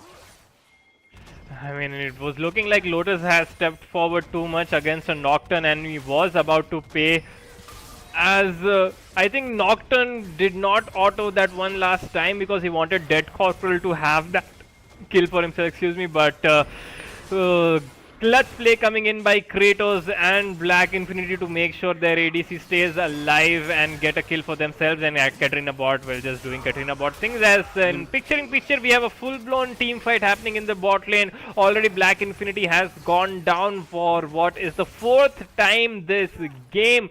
Savage picking up that kill, as a very off game coming in for Black Infinity, not his usual self now, but his teammates are sitting on a healthy amount of gold and experience, so maybe it's their time for Angel's Lotus, Katrina bot and RTO to step up, as they will be getting dove. Great play there to at least trade 1 kill back in the dive, and Nocturne going dangerously low there as well. So before going down, they do end up taking down Savage, at least trading the mid laner for the ADC, as I'm pretty sure Kratos does not want to be dealing with the Tahm Kench. And guess who's here again for the 100th time? It's gonna be AST Red, but Tahm Kench, a lot of tanky stats there for him, as he ends up actually taking down the mid laner. So that just shows the power of Tahm Kench, the support Tahm Kench with Heartsteel, absolutely smacking around a 6-kill mid laner of the opposition. Unfortunately, that's just how Tahm Kench works, and he is now very dangerous. 4, 3 and 6. The Jinx as well sitting on a 200 gold bounty, so the bot lane of KAKAO Gaming clearly have a mission to carry this one out. Yeah, definitely. Jinx even burns her flash to get away from the Varus in the top side. This Tahm Kench has become more of the prime factor for KAKAO Gaming, and now 1v1ing a Kiana that was up a level on him, up on kills on him, just doing a lot. The Heartsteel proc coming out. Kiana thought he could actually win that trade, but unfortunately Akshat was not winning that one for himself. Stylers are trying to do something against the TP Mordekaiser, but there's nothing you can actually do to root it. You don't have the 3 stacks. The lick there wouldn't have done much. Instead, the first turret secured.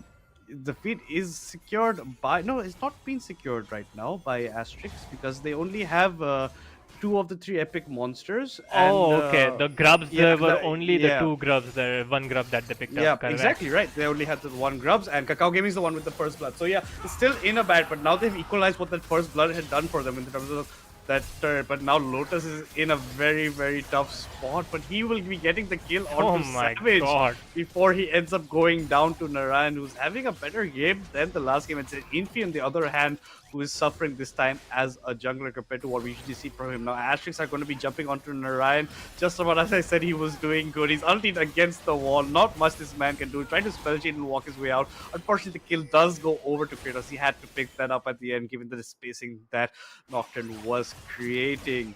And now look at this. Love 2 is pretty strong right now, has the Kraken Slayer in his hand, has the Berserker's Greaves, has the slingshot as well, and it looks like they're going to get their 2nd turret of the game in the top tier 1 for ASTERISK, while DC is trying to answer with the tier 1, the bot side for themselves, for KAKAO Gaming side. So he also has a significant amount of gold in his pocket, but given the kind of start that he did have, you did not expect this man to be 3, 6 and 1 at this point. 16 minutes of action-packed League of Legends.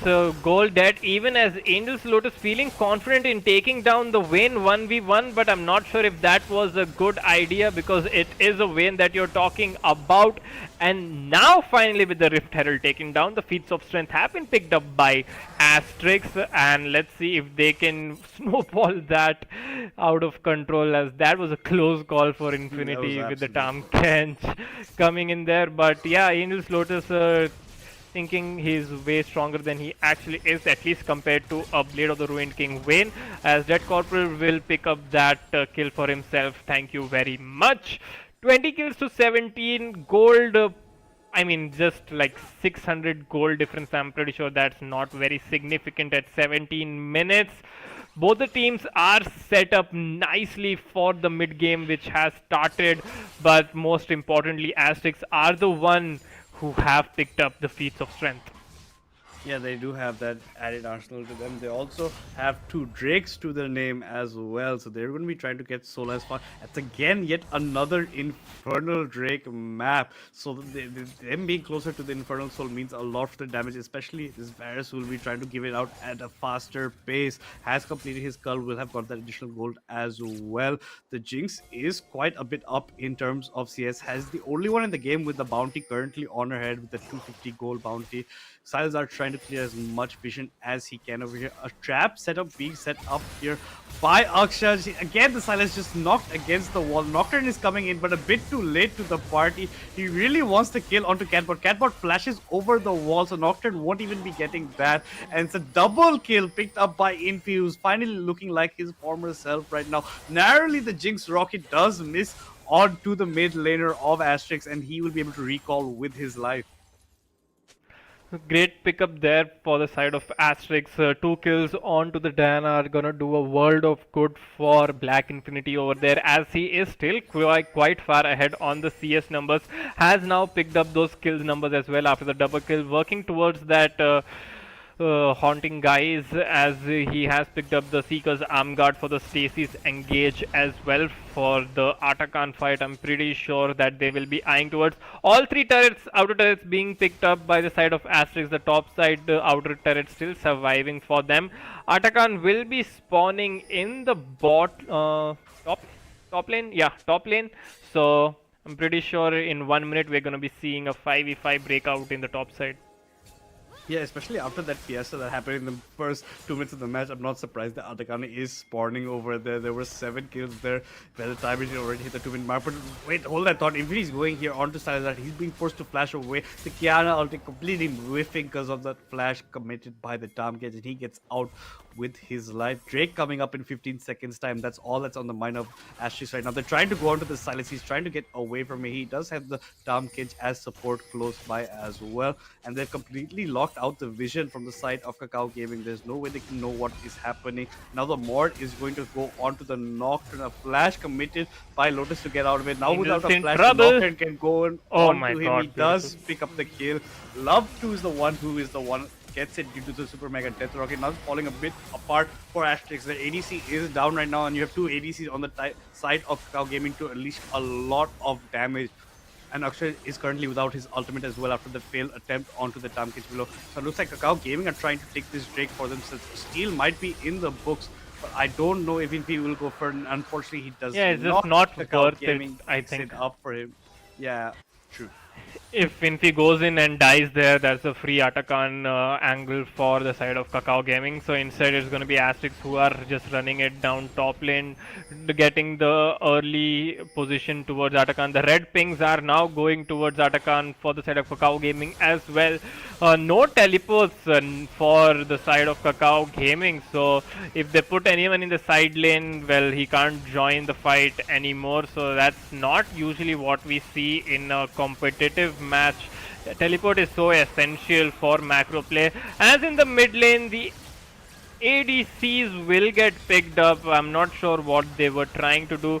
Just 2 squishy little lone ADCs pushing out the mid lane, and Asterix are just gonna come and pick that one up. Thank you very much, as they pick up the Atakan for themselves as well, giving them a lot of experience and adaptive force. With the Ruin started building up a sizable lead in terms of experience and gold. Yeah, they have a lot to their books right now. 42.5k to the 39.5k of KAKAO Game. Around 3k gold up ahead. Have the Atakan in their pocket as well. Rift Herald summon in the mid lane was slowing down in time as well, so they have to use it right now. You can see the Mord is using his TP advantage to the fullest, pushing in the side lane right now.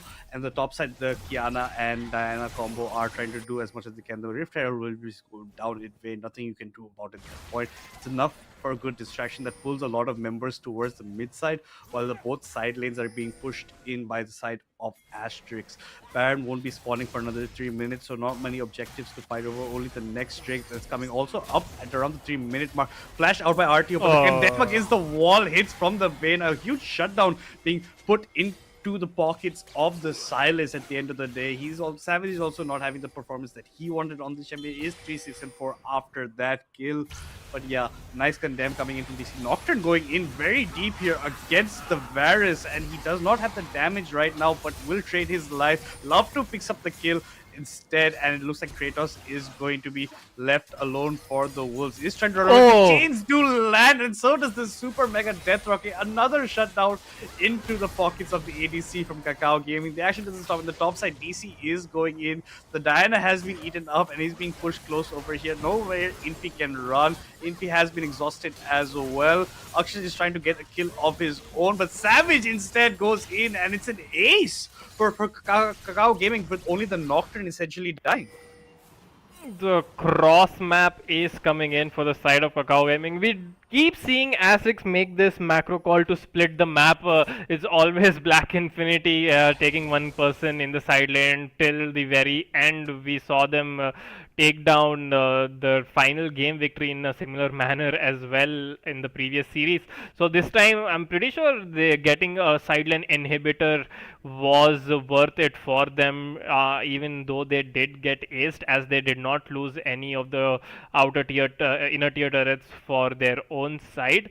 Looking at some replays as we are fixing the pause issue, this was where the ADCs were picked up in the mid lane, and the fights will continue in the mid lane as the Nocturne will ult onto the Varus, but we see in the top lane Diana and Kiana just pushing in, getting the outer turret, getting the inhibitor turret, and getting the inhibitor as well, because you know Diana can just melt down turrets once she gets that Nature's Tooth for herself. Now this was a great chain lock in for the side of Savage, and at the end of the day, a lot of kills picked up for the side of KAKAO Gaming, but they have to pay the price of the side lane inhibitor for that. So I'm pretty sure they will be not that happy about that. Yeah, definitely not that happy. The pause has been removed. We are back into the action. That hasn't stopped. It's almost 50 kills in total at on the 24-minute mark for these sides. Remind you that KAKAO Gaming only have one Drake while ASTERISK have two. It's an Infernal Drake map, so ASTERISK will be looking to get the next Drake so they can further up towards that soul as quickly as possible. Akshash did have a flying start to the game, but has slowed down in terms of where he's getting caught out on these kind of side pushes. He has gone 6-5-5 right now, while Savage in the meantime has been slowly catching up in those numbers as well. Love 2 has been exceptional for his team, only died twice, while the Varus has gone down 8 times, most times with the hand of the Nocturne just jumping in onto him and causing havoc, especially when he doesn't have his sums up currently. The Drake will be spawning in 1 minute, so does the Baron. So now it's a bit of a macro call from both teams of what they want to go for first. Infi is going to clear out his red buff, and looks like KAKAO Gaming want to go a bit deep in and put some more vision in here before the dragon does spawn out. They are looking to do that, as the red buff will be picked up by the side of Varus. So another thing with the Baron timing changes is that usually before, just after 20 minutes after taking a buff, the entire team used to get a buff, but now you have to wait till 25 minutes for that to happen. So most of these team fights, only 2 members have that red buff, which can be difference maker in these close sort of games, and this is a close game, as in the 25th minute we are almost equal in gold, just 1000 gold difference, 25 kills to 23, and the objectives kind of split in favor of ASTERISK as well. 2 dragons, the Atakan, and to the 1 dragon and 5 grubs of KAKAO Gaming. As the fight is about to break down, it's going to be RTO who gets caught in, but will use the Death Realm against Stylish Art to have some sort of disengage. What a time to pause the game, as the fight has completely broken down. The side of ASTERISK are still pretty safe, though. It's just the top laner and the support from Asterix and Kakao Gaming duking it out in the Death Realm. I'm pretty sure as soon as the Death Realm ends, it's gonna be disaster for RTO as he's on the wrong side of the map. Now Infinity is trying to go in. The Rakan with his ultimate will get a great engage. Double kill already picked up by the Kiana. Varus doing so much damage in the background, picking up a kill for himself. It's gonna be a 3-for-1 in favor of Asterix, and that is gonna mean the third dragon that they can pick up. And look at the top lane as well, man. There's so many minions pushing in. Can this potentially be a dragon into Baron run? Yeah, definitely does look like that. They are waiting for more numbers over here. Akshay seems to have DC'd from the game, so we're going to have another pause, but that gives us time to see. RDO just bought so much time for his team in the death room. Both teams were waiting for it. As soon as he gets out, Akshay just goes in with his ultimate, instantly picks up a double kill. The Paris gets the other kill of it, so it's a 3-4-1 in favor of Asterix, and they also pick up the Infernal Drake, putting them on Infernal Soul point. So the next, after 5 minutes, they can go for something like that. The Baron will also have spawn, and they can go for something of that duration because 3 members are down from KAKAO Gaming. They have to match up on the top side where the minion wave is pushing, as Fireball rightly said. So the jungler is down as well. Just a bit of taking HP bars from Akshay is okay. He can fall back. The rest of his team can go pick up Baron with ease, I think so, completely at that point. And now KAKAO Gaming has fallen a bit behind in gold numbers as well, around 2k gold. So that's something you do see at this point. We usually see a bigger margin between whichever team is winning. So this is more of a neck and neck competition that we did expect from these two top tier titans in our scene at least. But in terms of jungle objectives, the Asterix have the Adakan, they have 3 Drakes, they have 1 Grum, mind you, to their name, while Kakao picked up the other 5 and 1 of the Infernal Drakes. So not that much in denying of jungle objectives this time towards Kakao. They have got something, but they just have lost this Drake and probably will end up losing the Baron as well. It does look like that because they really have to go back and try to defend their base. Still 28 seconds for the side of Nocturne to spawn in on the Rift. With the champions like the on-hit Varus and the Diana, the Baron is gonna be melting very quickly. But Savage and Love 2 are two champions that can be there to slow their advances. This is a very strong Jinx with 3 items, has the Lord Dominic's Regard, has the Kraken Slayer with the Runan's Hurricane as well, so a lot of AoE damage. They really need to be careful while doing any objective in low HPs against that Jinx, because if she gets one reset she can completely take over the fight.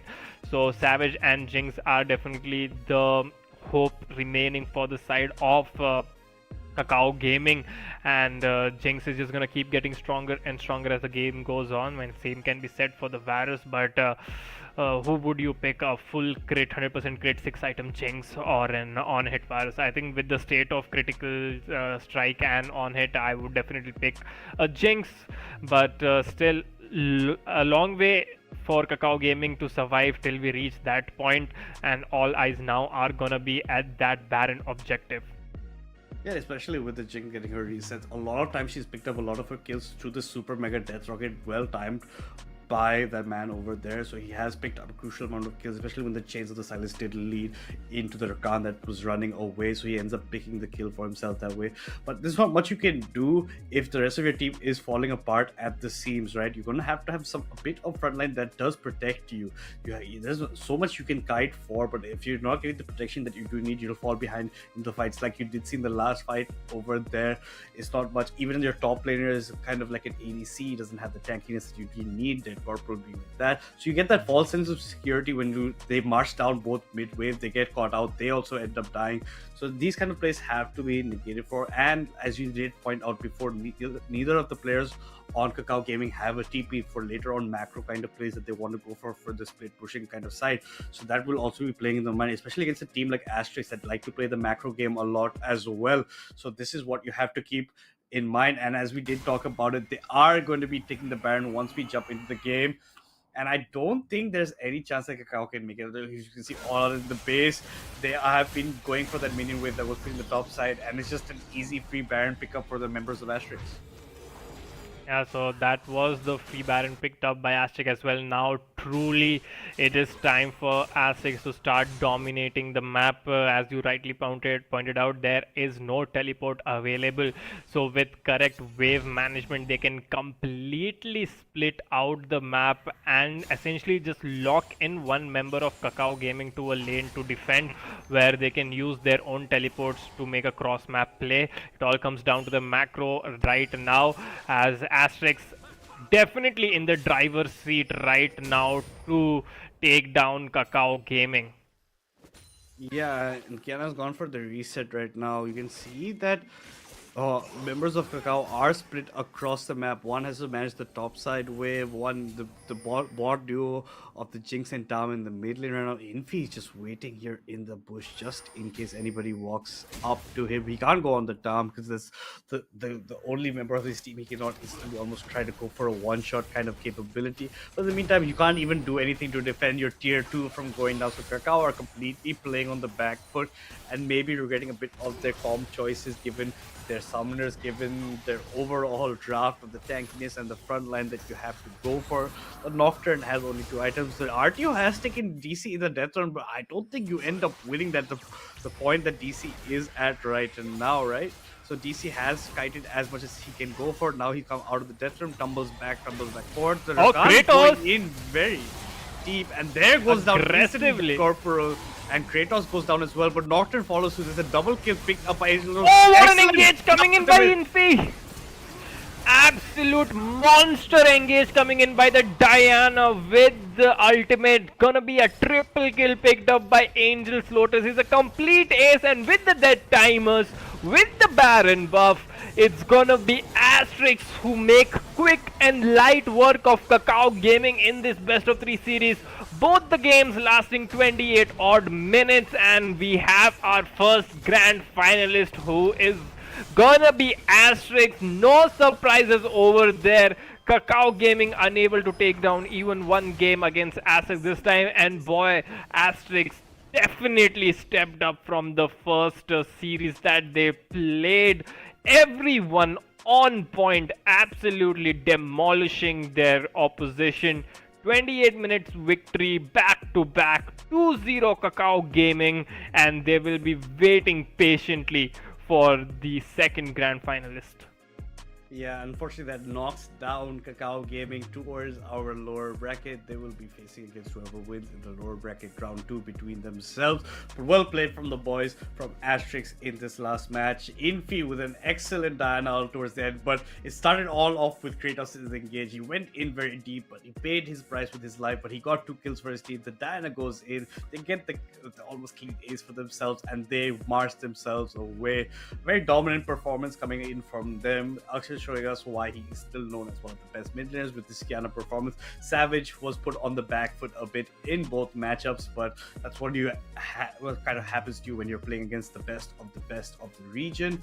But yes, that doesn't mean the KAKAO's out of the tournament. They've just been knocked down to the lower bracket. They'll have another chance to maybe make it the way back up towards the grand finals for a kind of rematch against ASTERISK. But I don't think there was in doubt in many people's minds that ASTERISK was going to be one of the grand finalists, and they have taken their spot rightfully so. They're after the Baron buff, after a nice, team fight in the bot side, and a bit of a wonky comp coming in from KAKAO in both the first and the second game, but it just works out for them, not the way they wanted. But let's take a look at the Nexus knockout moments from the game so far, and I think it's going to start off with that excellent Columbius the top side at level 1 over here. Yeah. It was like looking pretty bad for the side of ASTERISK. They lost the first blood. Dead Corporal picked up 2 early kills as well. But I think they kept going in too deep. They gave RTO 3 early kills. So he started the lane with a triple kill. I'm pretty sure if he did not have this triple, I mean, it's always everything in hindsight, he would have struggled quite a bit against the win. We already saw that he was struggling even after getting such a head start. But maybe those small things they tend to add up. And initial parts of the game, it was pretty close neck to neck, but Katrina bot was just doing Katrina bot things on his signature. Kiana is just a treat to watch whenever he plays these champions. And what a insane series coming in by this guy as well. I mean, both the games he was the backbone of the team, dishing out the damage, completely taking over the rift with his roams. Infinity did struggle quite a bit in the early game as well, was not having that explosive early game that we are used to seeing from him, but still his team was there to stabilize that. And again, Infi was there at correct places at the correct times like that to save his teammates out. Angel's Lotus, he looked really strong as well, with the Virus getting a lot of kills by his own plays in the top side, in the bot side as well. So it's finally starting to look like Asterix are getting their tempo together, and just one more series left for another tournament victory that they can put under their belts. Yeah, definitely, and a strong showing from the side. Not the kind of weakness we saw from them against Old Gods. This time, solid drafts coming out from Asterix, going for the kill from the start. Drew the series 2-0 in 28 odd games. First game, KAKAO game ended up surrendering given the state of the game. They knew that they had to fight for game 2 instead, but unfortunately did not work out for them. Even after they got first blood, they did get overzealous, extended over that side, and it just did not work out. Sometimes, Dead Corporal and Love 2 were also getting caught out. Nocturne had some excellent ultimates that did get his team the engages they needed, but at the end of the day, it just was not enough. They did not have enough of a front line to manage against the lethality of someone like the Kiana, against the Infi's Diana, who pulled everybody in with the ultimate at the end. So unfortunately for the boys from KAKAO, it is this much for the upper bracket, but we will be seeing them in the lower bracket in a couple of days' time, so make sure to watch out for that. But yes, finally, Asterix claiming their spot in the grand finals. Any tournament that they've been a part of, they've been in the grand finals. They've been usually the winners, so I don't think anybody expected anything different coming into this. We were maybe hoping for a bit of an underdog story, but unfortunately, we did not get to see it yet here in the upper bracket. But who knows? Grand finals hold a different kind of picture in mind. But yes, well deserved from them. Taking a look a bit at the scoreboard over here, you can see it's clean 2-0 from them. Kills wise, it was still a bit of anyone's department. Not that big a goal difference compared to what we usually see from Asterix in dominant games from them. Only a 7k this time. They did get 10 towers to the 3 of KAKAO. They got 3 Drakes to the 1 of KAKAO. They got the Baron. They got the Rift. They got only one of the Voids, but they did get the other gun. A very important off that you need for your team, and they ended up finishing the game in 28 and a half minutes time, and just a dominant performance by them. A very clean performance coming out by Asterix, and they have set themselves up nicely for the grand finals. I think they will be looking up keenly. They have I think a few days of off time. They can be observing the teams battle it out in the lower bracket and make up a nice strategy for whoever who comes up against them. And I won't be surprised if it's gonna be KAKAO game again, because even though they did lose out this series, KAKAO Gaming still one of the stronger teams in our region. They will be longing for that revenge matchup in the grand finals, I'm pretty sure, and they will be taking the lower bracket by storm.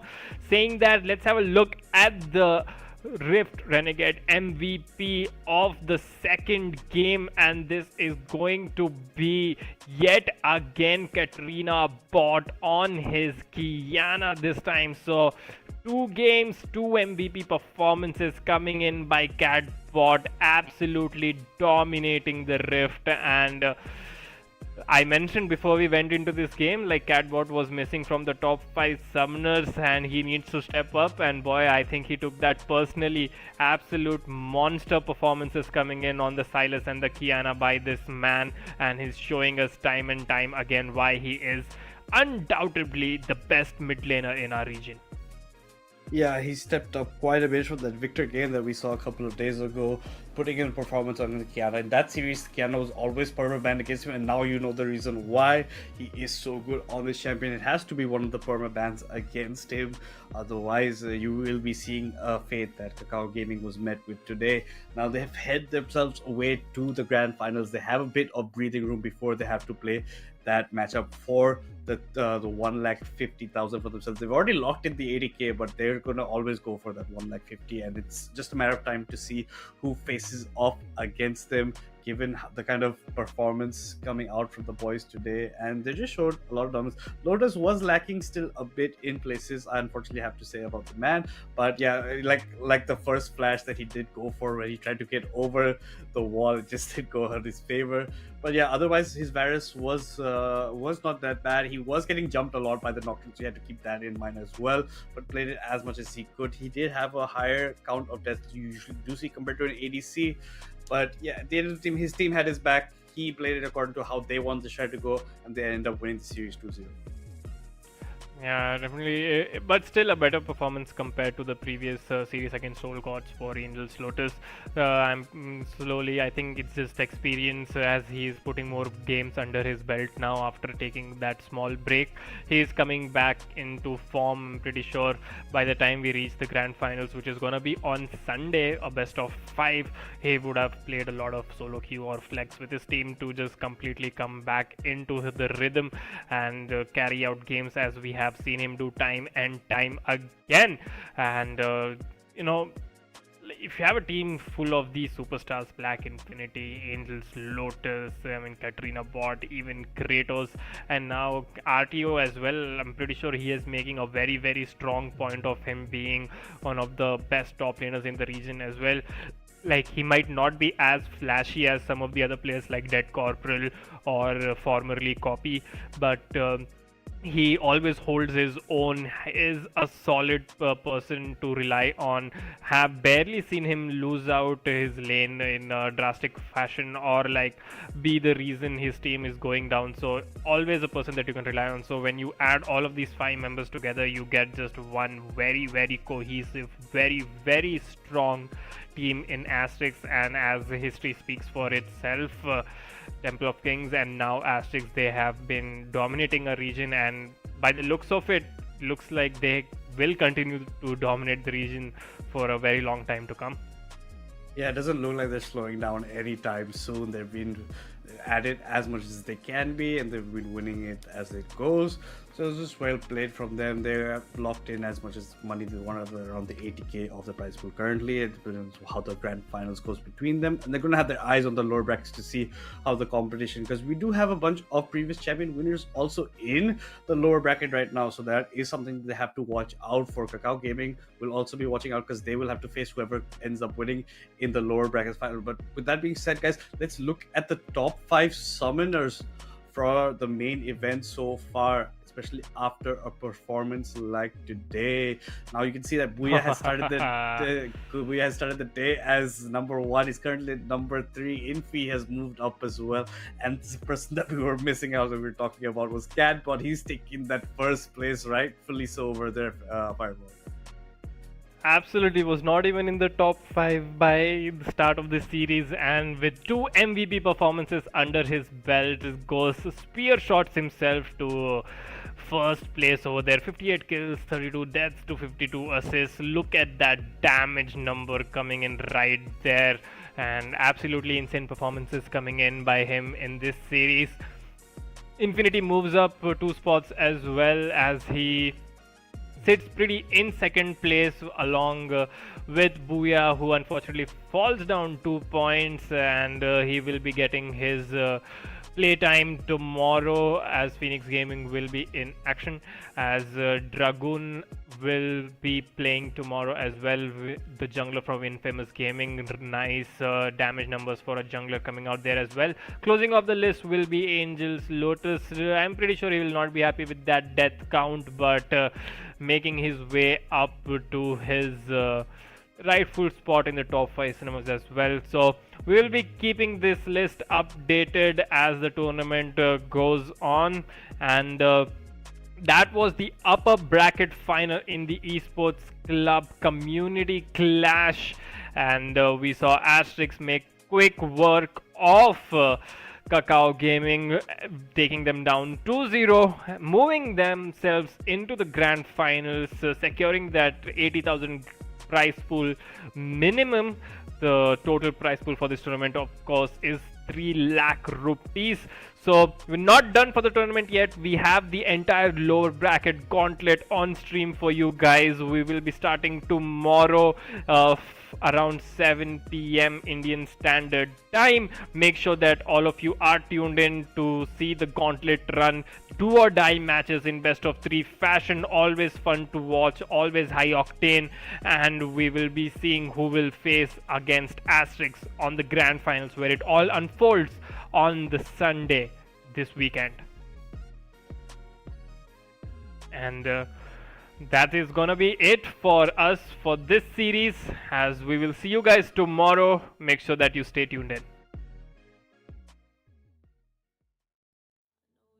Never strayed from the fold, but that's how freedom begins. Bended knees and broken bones, a bleeding heart never bleeds alone. I am one of many cries. We are far from the ashes. Rise up, break the cage, be the lion, be the storm, be the strike of the lightning. Rise with the dawn, rage like the sun. This is what we came for. Revolution. Burn your bridges, make your choice. Fight your demons, raise your voice. They're only silent if we're making noise. So let the battle begin. Bended knees and broken bones, a bleeding heart never bleeds alone. I